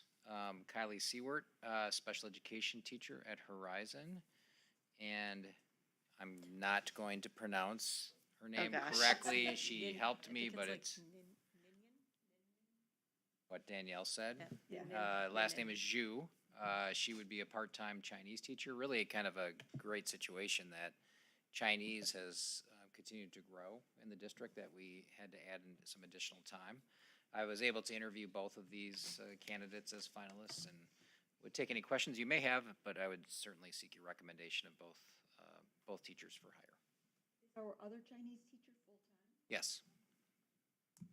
And there was, not too long ago, we were struggling to keep a Chinese teacher full-time, and now we needed additional capacity, so it's a good problem to have. And that full-time teacher, ASA and the high school. And so then this one will just go to the high school then, or will she be also? She'll be ASA. ASA? Yeah. Just ASA or ASA? That's currently the plan. They're still Oh. working out some scheduling pieces. Oh, I okay. believe she'll be teaching some sixth grade, which is that exposure, right, where they do all three languages, French, Spanish, and Chinese. And then I believe there was an eighth grade section. Is that exposure thing new? That's No, been in we've place had for it several since years. 2020. Since we moved the sixth grade over, right? Yes, yes. You're, That's pretty cool. I like it. It is a really interesting course, and it's a great taste of all the languages. And Right. They really come out of it knowing a lot. Yeah, the idea being informed, right, they get that Right. exposure. I think, what are they, 6 weeks each? 6 weeks each semester, so they do get all three before they have to make a Right. registration decision in January. Yeah, for seventh So, grade. All right. Any other questions? Do I have a motion to approve the hires? So moved. Second. All in favor of approving the two hires that I'm not gonna go into? As presented, please say aye. Aye. Any opposed? Thank you, everybody. We have no leaves. No leaves. All right. Reviewing our upcoming activities. Okay. So we have our spring workshop tomorrow night. So we get to spend some more time together. It looks like most of us are going. Wonderful. Jeannie, we'll miss you. Next Monday is our community strategic planning session. And I hope all of you have RSVP'd that you'll be participating. To Julie. I'm also hoping if you haven't made any personal contacts that you even still can this week. If you've got people that you'd like to shoulder tap to come in, it's always nice to get some fresh blood. Right now, I'm counting 62 Okay. people that are signed up. Good. Okay, so then Monday, May 22nd, we are adding the policy committee meeting, so we changed that date. So that will be at 6, and then we'll have our school board meeting at 7. And then we jump to June. We start with our promotions and graduations. Wednesday, June 7th, we have our Asa Clark promotion. And then Friday, June 9th, we have our high school graduation ceremony. And then our first June meeting will be business affairs at 6 and board at 7 on June 12th. And then we moved a policy committee meeting into July 10th. So on July 10th, we'll have both policy and business affairs. Yeah, I'm sorry if you probably said this, Stacy, and I just missed it, but did we catch that in the May 22nd? That was a change as well. I did say it. Okay, thank We you. gotcha. All right. So any questions on upcoming activities or anything? Anyone? Okay, legislative advocacy update? Do we have any information? Yeah. Go ahead, Oh, you Larry. do? I Oh, distributed good. a little handout in terms Yeah. of a teach of your places, and sorry for the students, I only had one extra down there. So SWSA plays a real active role in terms of supporting the advocacy role for many of the school districts in southeast Wisconsin. So the top page is kind of our basic summary of things that we're looking to support going forward. And both John and Mike have participated in many of the meetings and some of the actual presentations at WCTC, or not, at Waukesha. Or was, where was it? At Waukesha County, was it at the? Oh, for the Yeah, for the testifying? budget hearings Yeah, and for the stuff budget at hearing different at, places. yes, at the So again, this is kind of being fairgrounds. promoted across the area and across the state in terms of that. So you could kind of talk about the fiscal cliffs and staffing shortages, special education costs, mental health needs of students, et cetera. So this is very consistent with what's out there. On the back page, there's testimonials from some of the local school districts in the area. They're, you know, I guess, wanting to say, yes, indeed, this is real and affecting the different school districts in the area. And John, you may want to talk about this graph and chart that's there. This is the one that probably, when we really think about what's happened to school districts over the last few years, is this lack of any kind of inflationary increase. So John, you can take it away and run with this one, because this is significant. I mean, this is what we are facing in terms of the lack of funding because of the lack of any kind of consumer price indexing to reflect inflation, so. Yeah, so what the graph represents is the revenue limit. It's strictly the revenue limit and the increases to the per pupil allowable amounts in the revenue limit. Revenue limits came into public school districts in Wisconsin in 1993. From 1993 through 2009, there was an increased component that was written into the statutes that gave a CPI increase to the funding level every year. So they started at $190. At one point, it was up to about $270 per year per pupil allowable increase in your revenues that were there. That was taken out of the statutes in 2009, so we became subjected to every 2 years resetting what that increase in funding was going to be allowable. 6 of the last 8 years, that revenue limit increase has been 0. In 2013, the per pupil aid was introduced into the formula as a way to give an increase that would not drive any property tax increase. It was outside of the revenue limit. So the funding, there has been funding increases, but specific to the revenue limit.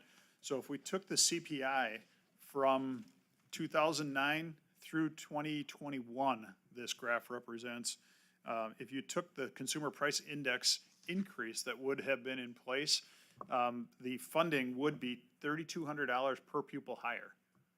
So for example, our number in Pewaukee is $10,805. It's in the revenue limit formula. It's been that same number now for the last 2 years. That would be over $14,000 per pupil, close to $14,000 per pupil, had that revenue limit increased to the inflation index that we would have had. Correspondingly, in the memo, they talk about the 1510. If you just take the snapshot of the last 2 years where the revenue limit went up 0 and you applied the inflation rate to those 2 years and then looked at the next 2 with inflation rate already calculated for 23-24 and a projected amount for 24-25, that would be an extra $1,510 just for those 4 years at the end of that calculation. Thank you, John. Thank you, That's what it Larry. is, so. Yeah. Okay. Yeah, so, I mean, that just reflects, I mean, the state of Wisconsin has had the largest decline in school funding and investment in the country over the last 20 years. 20 years ago, I believe, were 11th in the country in terms of per pupil funding, and before the freeze really of increase where we relied on federal funds, we had dropped to 25th. So under the current, especially depending on what they do with this, it's likely we'll slide further, and this kind of reflects that. All right. Next up, we wanted to talk about the annual meeting date. Now that we are have our elected members. We know there are some conflicts with the date set as Monday, the 14th. So historically, we've done it on a Monday in August. We can change that if there's an interest, or if we can find a different Monday in August that works for everybody. Those are kind of our options. So I have some questions. I noticed that in the memo, it talked about how it had to be done prior to October 31st. And so, I have a question as to whether an August date for an annual meeting causes any kind of strain for staff from a planning perspective, and and then also attendance is sometimes quite low in August, whether it's scheduling or summer or end of summer breaks and or vacations, and whether it's an option and whether it be a burden for planning for September, for a September meeting, or is it just interfere with some of our board operations in September?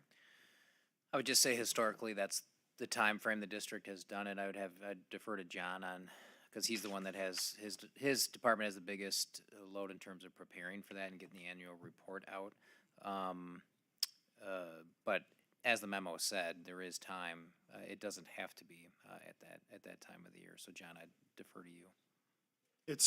It goes across the board based on district and the preference where you are. Some of these go as early as late June, early July with the annual meeting. Much like we do, we operate off of this preliminary operating budget to give that snapshot to the community and be able to explain.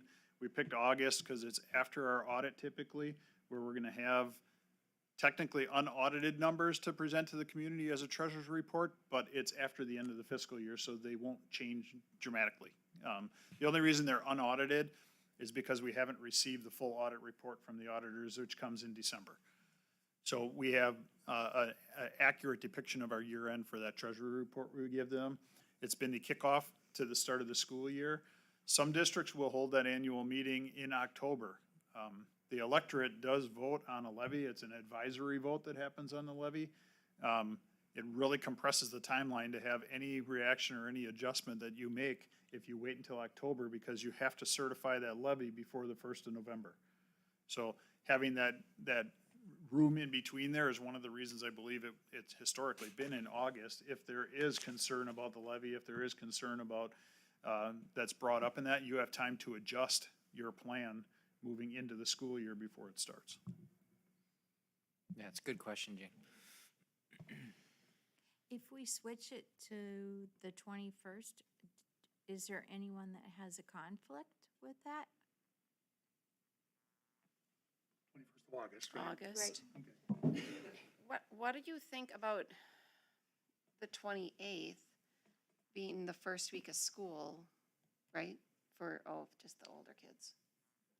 First week of school is the next week. Oh, it's the 5th this year. We start on the 5th. Yeah.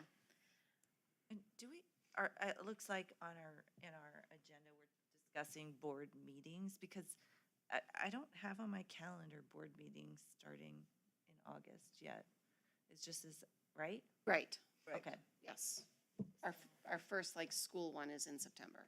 Yeah, okay. Yeah, typically the only meeting, Is the August we one. usually schedule an extra one in case we need it. That's usually in case there's late hires or something like that. It's kind of a very limited one that we get rid of if we don't need it. But usually the only meeting we have in August is the annual meeting. Okay. When does the new teacher orientation stuff start? The new teachers 21st. would be the 21st. And if we push this off to September, potentially then are we bumping some other topics that are traditionally on the calendar for September? Not necessarily. Okay. It's just a matter of when you want to do the meeting. I think the biggest concern, if you go deeper into the fall, you start getting tighter up against the October. If you do need to adjust those kinds of things. I get August and summer traveling. I would advocate that we try and keep it in August though, if we could. Yeah, I agree. That would be Once my, school starts, then you've got the parents all involved in school activities, so you're going yeah. against that I then. just feel like the beginning of the school year is just kind of hectic in general for people. It does get pretty busy right at the start of the year. So, you know, it's really up to you as a group when you want to do it. Does the 21st work for the group? I can do it. It works for me. That's fine. Mary? Okay.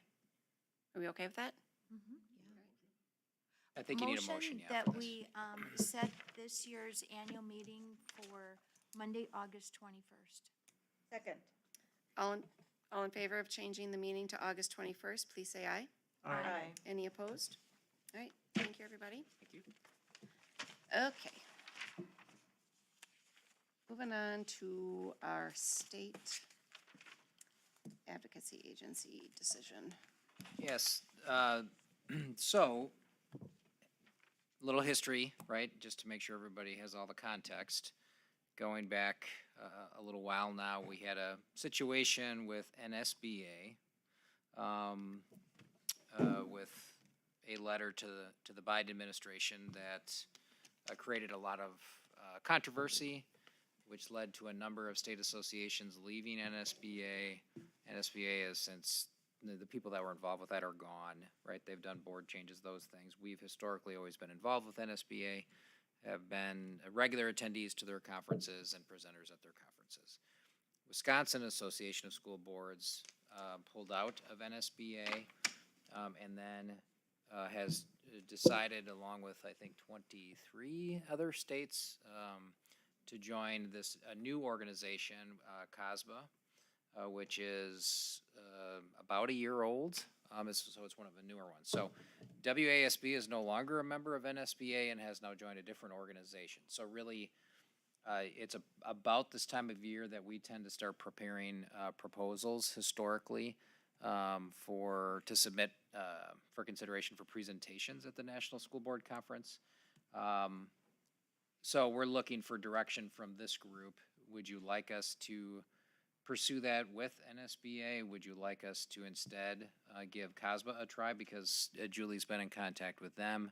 They plan to have accepted those proposals in July for next year. And so there's information here provided to help you have that discussion and give us some direction as how you'd like us to proceed. One, obviously, I think some of us didn't necessarily get a chance to do a lot of investigation into this.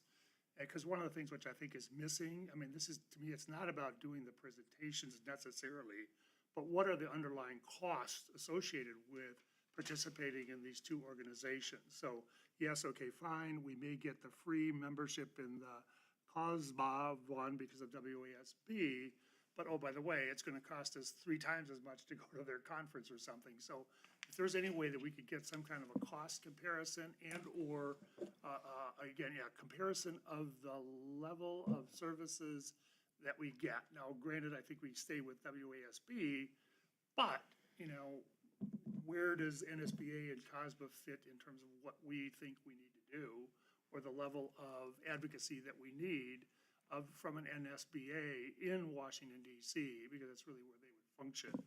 And maybe kind of take the idea of, oh, this is about selecting an organization where we would want to present at, other than, to me, that's a secondary kind of discussion, maybe, but. I hear you. So if I understood all of this right, we have this first year free.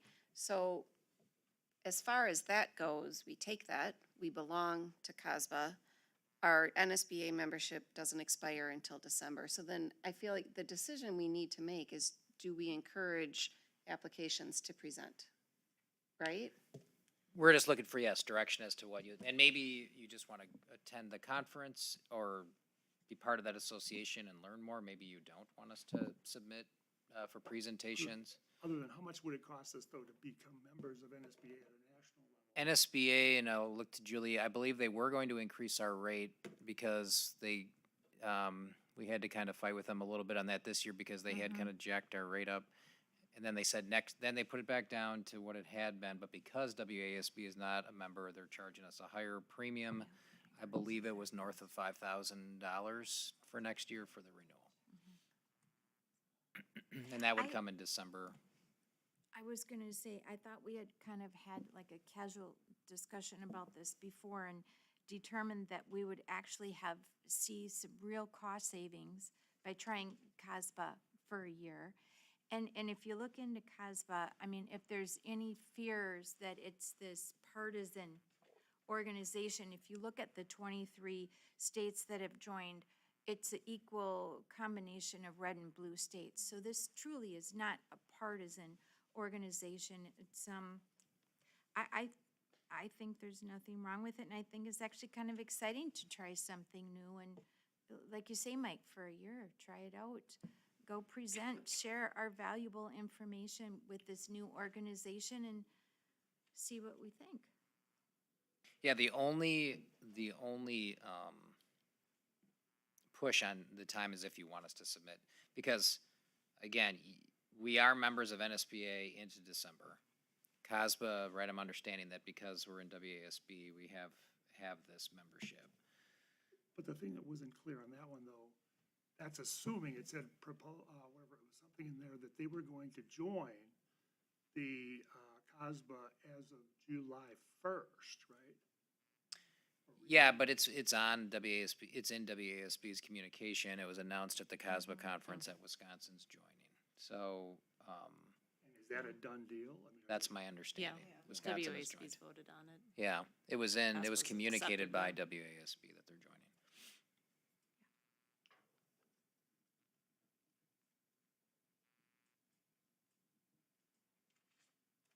Any opinions? I mean, I think it makes, I agree with Bren and Larry to give it a try. I mean, and I think that it's a membership. I haven't had a chance to look into them. There's not that much on their site right now. They're pretty new. We have talked to one superintendent who was there, said it's a conference. It was pretty similar to things you've seen in the past. One thing we heard is a little less pomp and circumstance with some of the, General sessions. general sessions with the awards and acknowledgements, which is not honestly my favorite thing at NSBA. I think it's a little overdone. But he said I think it was good. And they are a new organization.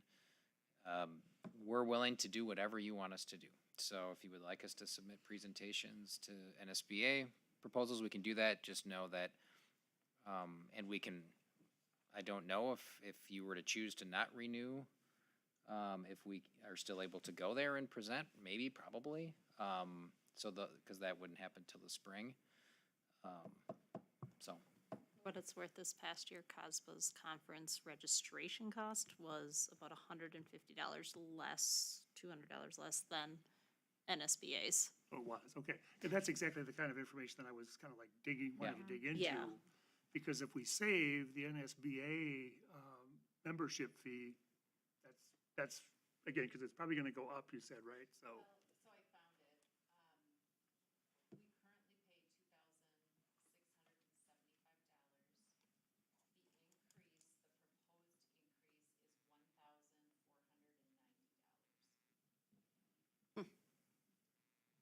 Considerable, yeah.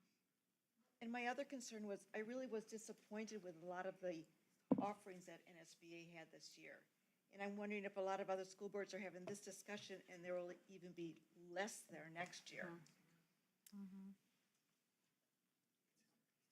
I mean, the other maybe argument for it would be the WASB is now aligned with that, so we're part of the WASB, so I mean, that alignment maybe makes more sense too, so. All right, so I'm hearing we try it for the year. Encourage applications. Okay. We tend to do applications for presentations for WASB, and we just present the same ones into NSBA, so like, they're already gonna be done for WASB, so to submit them to CASBA is really not much different, yeah. Okay, everyone good with that? Yeah. All right, thank you. Just a note that it's highly unlikely I'd be able to attend the CASBA National Conference. It would be right over the state wrestling tournament, so. Miss you. So my apologies, but Stage of life, right? Danielle. You get me. You get Danielle. I'm really expecting and hoping to be busy at that time. I hope so too. We all We do, all Mike. do. We all hope so. this Mhm, month, for sure. We're with you on that. Not that we don't enjoy your company, but we just really hope for you. All right. Good there. Danielle's been in charge before. Yeah, Danielle's Yeah, really since, the, let's be Yes. honest, she's doing the heavy lifting, so. All right.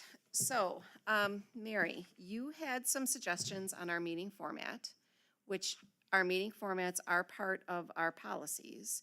But I wanted to have a conversation tonight to see if there is interest in making changes to our format, which we would then be sending it to the policy committee to discuss these changes. Mary, do you want to share some ideas that you have?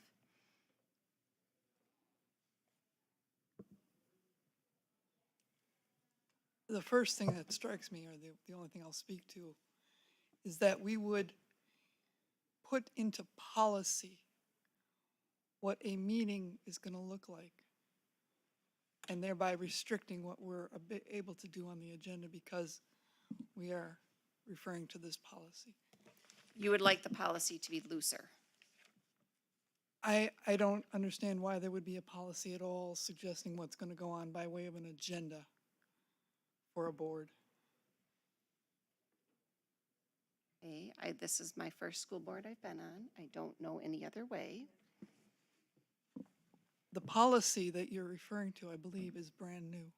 So it came into effect in 2022. Don't think so. That's the evaluation policy that. Yeah, we started a new practice of evaluating ourselves and trying to improve ourselves. That's the new policy. The policy regarding the meeting and its agenda has been around. The policy for regarding board meetings was proposed and adopted in 1994. When was it amended?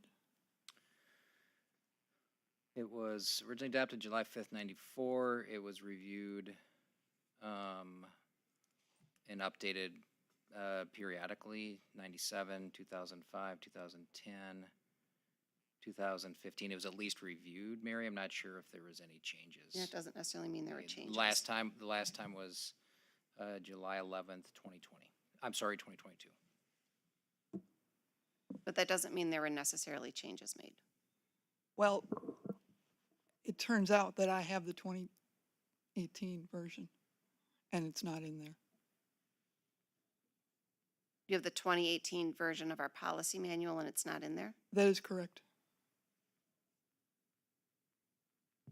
Yeah, we'd have to look back on that for you, but it has been one of our policies since 1994. Right. But the part where it now tells us what the agenda is going to be is not in the 2018 policy. And if that's a point of confusion, I can pass that out. I didn't think that it would be. Yeah, we can certainly follow up and look into that and that it's, policy we're talking about, just to make sure we're all in the same policy, 7100.05.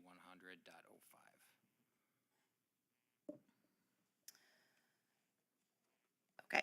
And, so just a quick question, Mary, on that. So you're referencing the policy, but the current policy, the current policy 7100.05,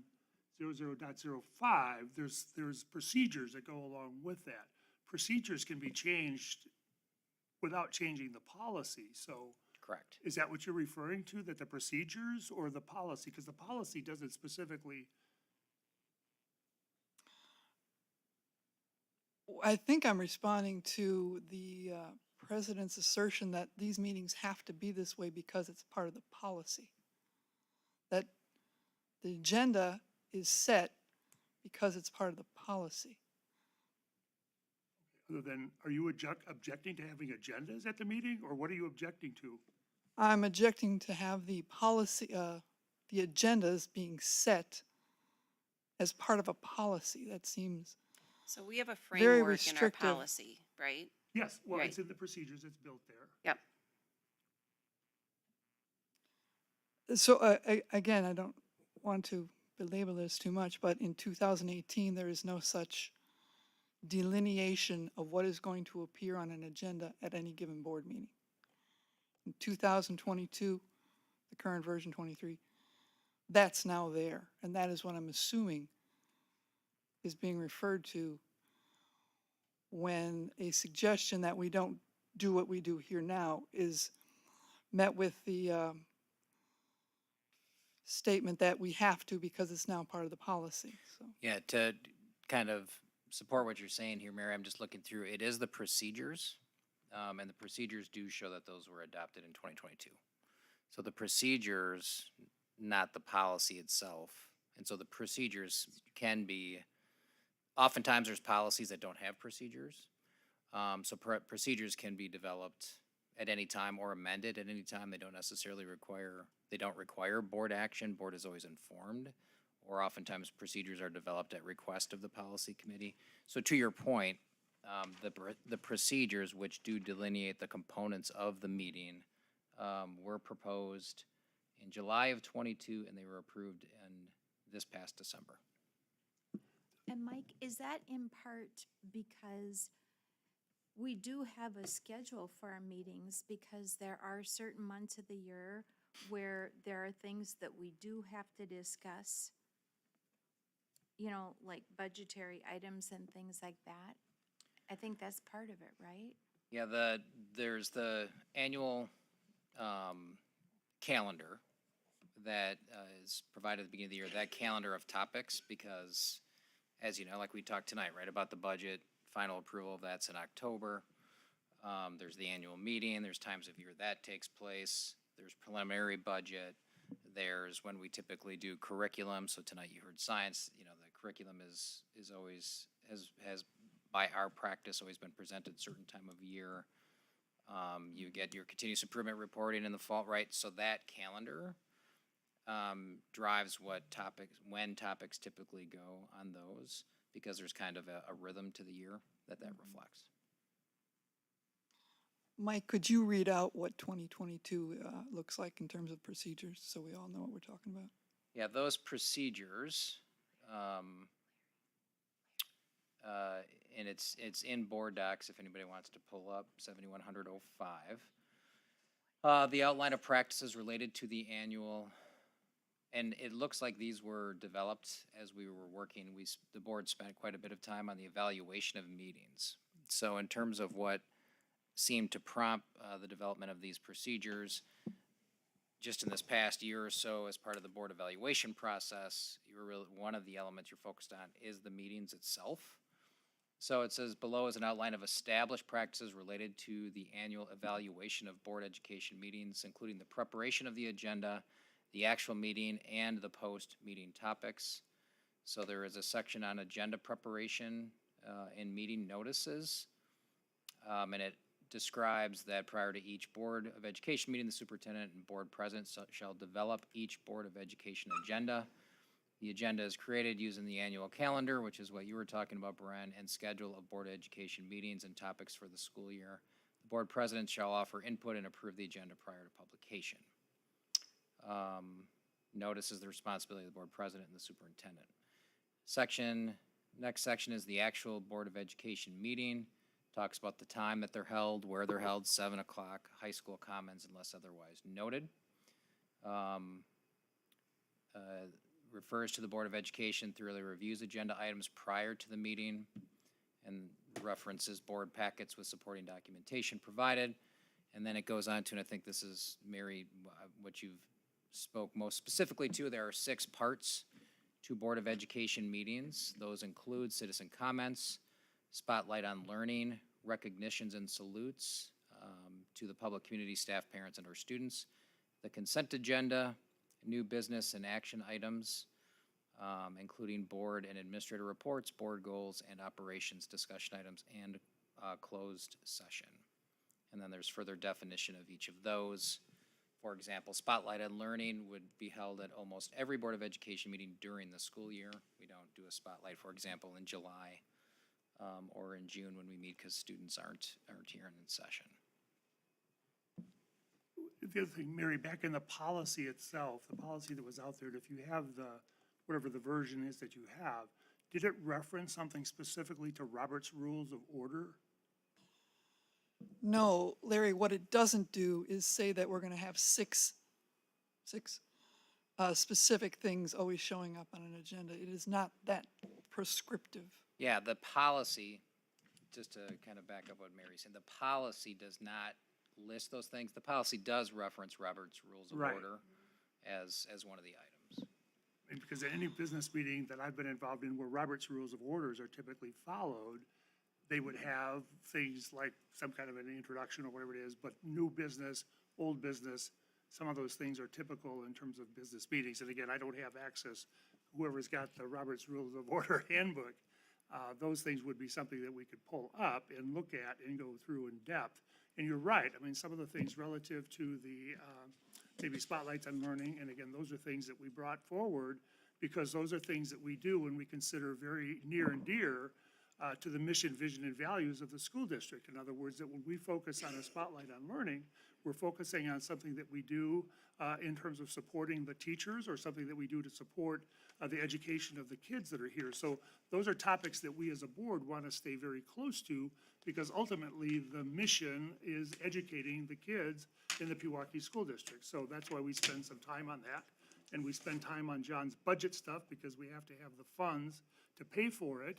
We spend time on the curriculum because we need to have the content in terms of what the kids are going to learn. So there are some things that are defined, and well, the other thing too, personnel. I mean, we need to have the personnel here. So there are some categories of items that are on our budget or on our agenda that are just like, they are part of the running of this school district. So, I mean, maybe some of the dialogue or discussion that we're having, if you could articulate some of the things that you don't think that we need to do, or things that you think that we are should be spending time on as a board, that would be helpful to know. I mean, if you can say, okay, well, we shouldn't be spending time on this because, Well, no, that's not not the point, Larry, that I was suggesting. The, when I suggested an alteration to the agenda, the immediate response was, we cannot do that because of the procedures. We must follow those procedures. Mary, Those no. 6 items have to be on the My agenda. first response to you was the agenda has been posted that is required by law. And yes, we can make some minor changes, but as a practice, we don't want to significantly alter a meeting agenda because we're trying to be transparent to our constituents. That was my first response to you. I'll concede to that. That still isn't what my point is. When My you point- proceeded on wanting to still make changes, I said, well, our meetings are governed by our policy and our procedures. And if you'd like to make a change to the policy, we can discuss that. So I guess it's the second thing you brought up. Thank you. My point is only very narrow, that I don't think we should be saying in a policy what we are committing ourselves to by way of an agenda. An agenda should be driven by the events, the needs of the current board, of the current moment, and not having a, I mean, we have things we know because Mike laid out the calendar. That's excellent. We know what's coming up. And we know all those things, Larry, about personnel and so on and so forth. But you don't set that in stone, was my point. I think it's my understanding, you can present items for the agenda, but they have to be made in a greater time so that they can be posted in the paper and that. So there's a larger time frame in which you can add things to, you can make a request to add things to a future agenda. So in other words, there are these items that for our need and desire to evaluate ourselves. There are given things that we do include in every meeting, but as Jane says, any board member can bring an agenda item to Stacy, and that, you know, additional agenda item can be put on there, and that's not dictated by the policy, that's dictated by a desire of a board member to want to discuss that. It's just that it has to be done within a certain time frame because, as Jane said,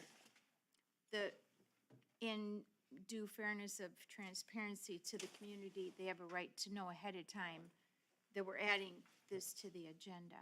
Right, but the requirements do not state that exactly, because we can run changes to an agenda up to 24 hours prior to. But as a practice, I don't want to do that. We're not talking about that, though. The board does not get the agenda until, 4 days prior. So you're putting out an agenda on the 10 days in back of that, 10 days prior to this meeting. And that's all good. That was my concern, was that your second response was, we cannot change it because it's in the policy, and that's where my concern was. Is there any interest in reviewing this policy, removing some of the restrictions that Mary feels we've put on ourselves? Probably up to Jeannie, but I mean, I think again, if we could, again, look at the Roberts rules, if there's some parameters there. But I think we did spend time on the procedural items in terms of what's there. But I mean, I think as part of a discussion and dialogue, I mean, I'm sorry, Jeannie, it's like, I mean, that's what we do. I mean, we discuss and we dialogue on things, and if there's a case for allowing for greater flexibility, let's have that conversation in terms of stuff, so. And when I look at the procedures, just don't think that they're that prescriptive. They're very open-ended. But if you needed to put something else in that was time-consuming or that was relevant, it would be easy enough to put it in there under one of those categories.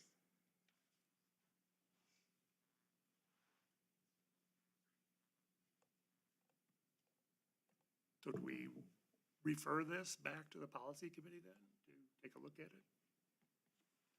I feel like that would be appropriate. We Take- can we at can it and take a talk look at about it, it. yeah. Right, there's no harm in just Right. opening it up and giving it a look-see. So there's already a number of things on the May 22nd. Do you want to add this to the July 10th meeting? Or we could, of course, add it to May 22nd. But, you know, that's pretty quick That's- turnaround. May And 22nd meeting is pretty booked, too. there's a number of we've got a things lot on that that are on there agenda. already. I would say no So- to May 22nd. Yeah. I would say no to May 22nd. We can just keep it food for thought for a while. The policy's only months old, The procedures. the were just procedures part. Approved in. So we're only under this for 5 months, so we could just put it in the back of our minds and, Yeah, it's only been since December. yeah. That'll be fine. So what I'm hearing is, from your perspective, Mary, is let's see how it goes for a while, and it's always something we could bring back to policy committee at a later date. Okay. All right. Moving on to our officer elections. All right.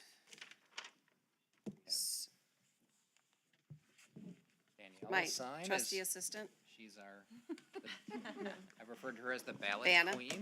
Oh, I wanted to call her Vanna White. Okay. The policy that's guiding this activity, right? So, Oh, you had it separated by sides of the room. I'm like, why are there only 3? No, we we have, all got our we ballots. have them. Yeah, she put in. This is a Julie Tool operation. It is I dialed should've in. known.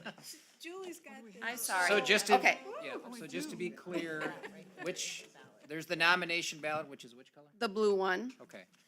So per your policy, unless you were to decide as a group to do verbal nominations, but, you know, I think typically what you wanted to do is go ahead with the secret ballot so you can submit nominations.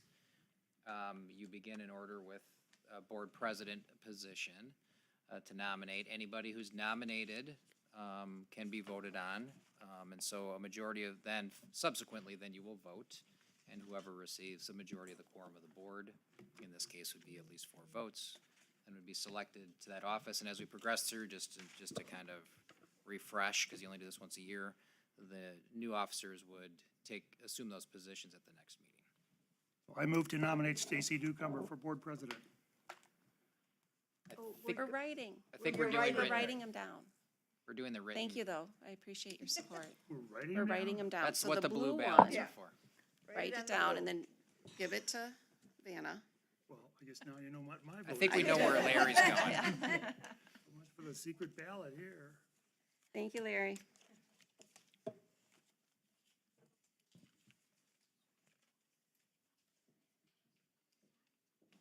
Hold it or no? So Julie gave us multiples in case we have to go like into more than one. Yes. Sorry, I wasn't on the same wavelength, Julie.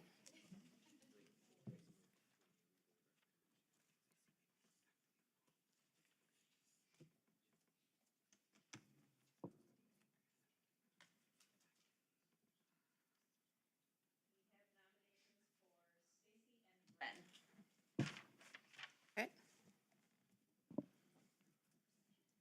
Now we switch to the. Now you go to now you green. switch to the green. Vote.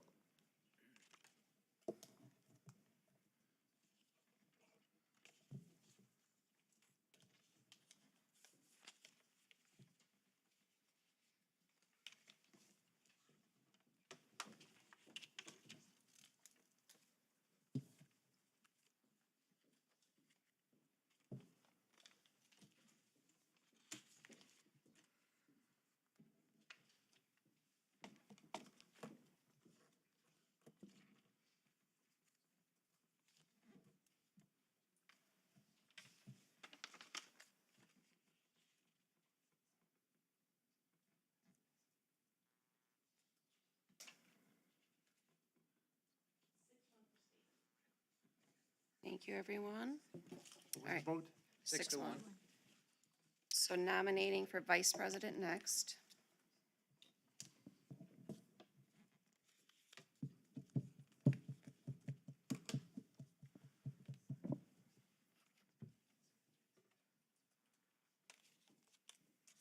You're getting your steps in. You didn't wear the right shoes for this activity. She's very good at walking and stuff like that. I tried walking in those for like 10 minutes. I don't think I'd be walking the next day.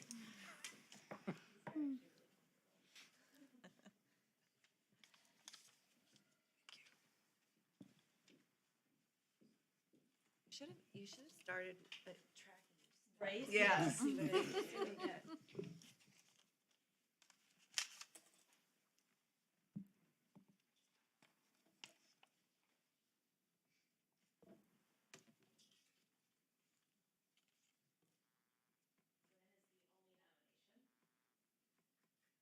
To vote.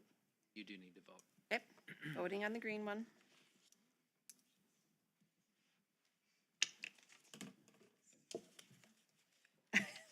I'm on pins and needles.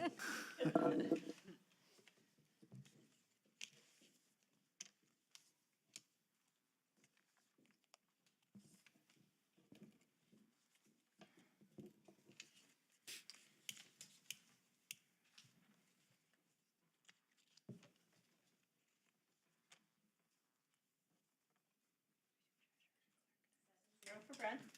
Congratulations, Bren. Congratulations, Daisy. All right, so moving on to nominating for treasurer.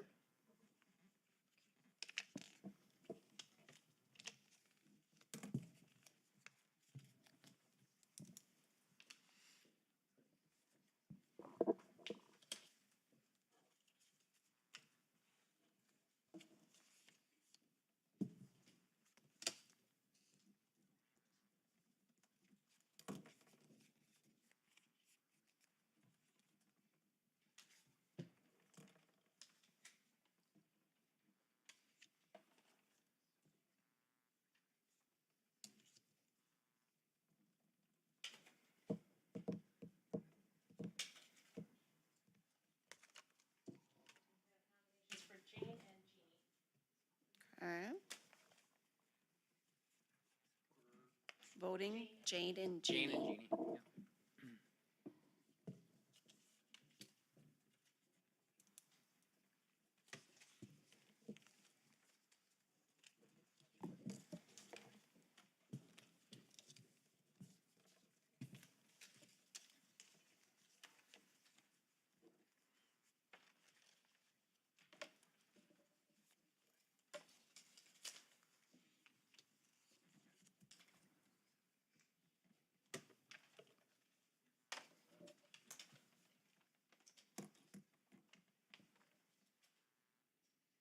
6-1 for Jane. Congratulations, Jane. All right, moving on to board clerk. So we get the blue one.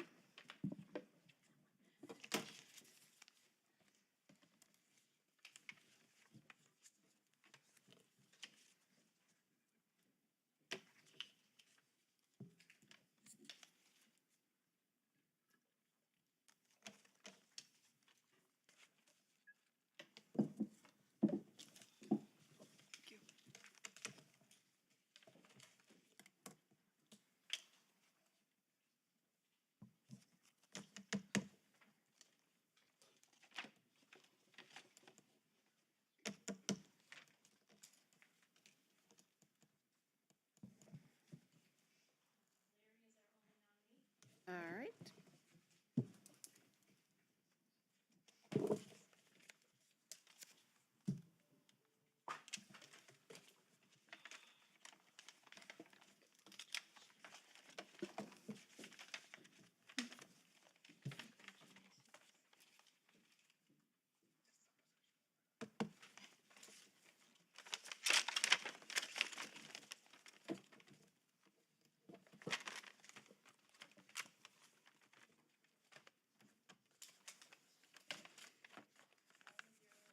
Thank you. Congratulations, Larry. Thank you. Congratulations, everybody.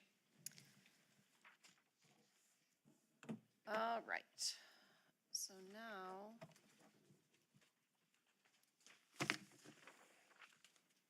we are going to move into closed session.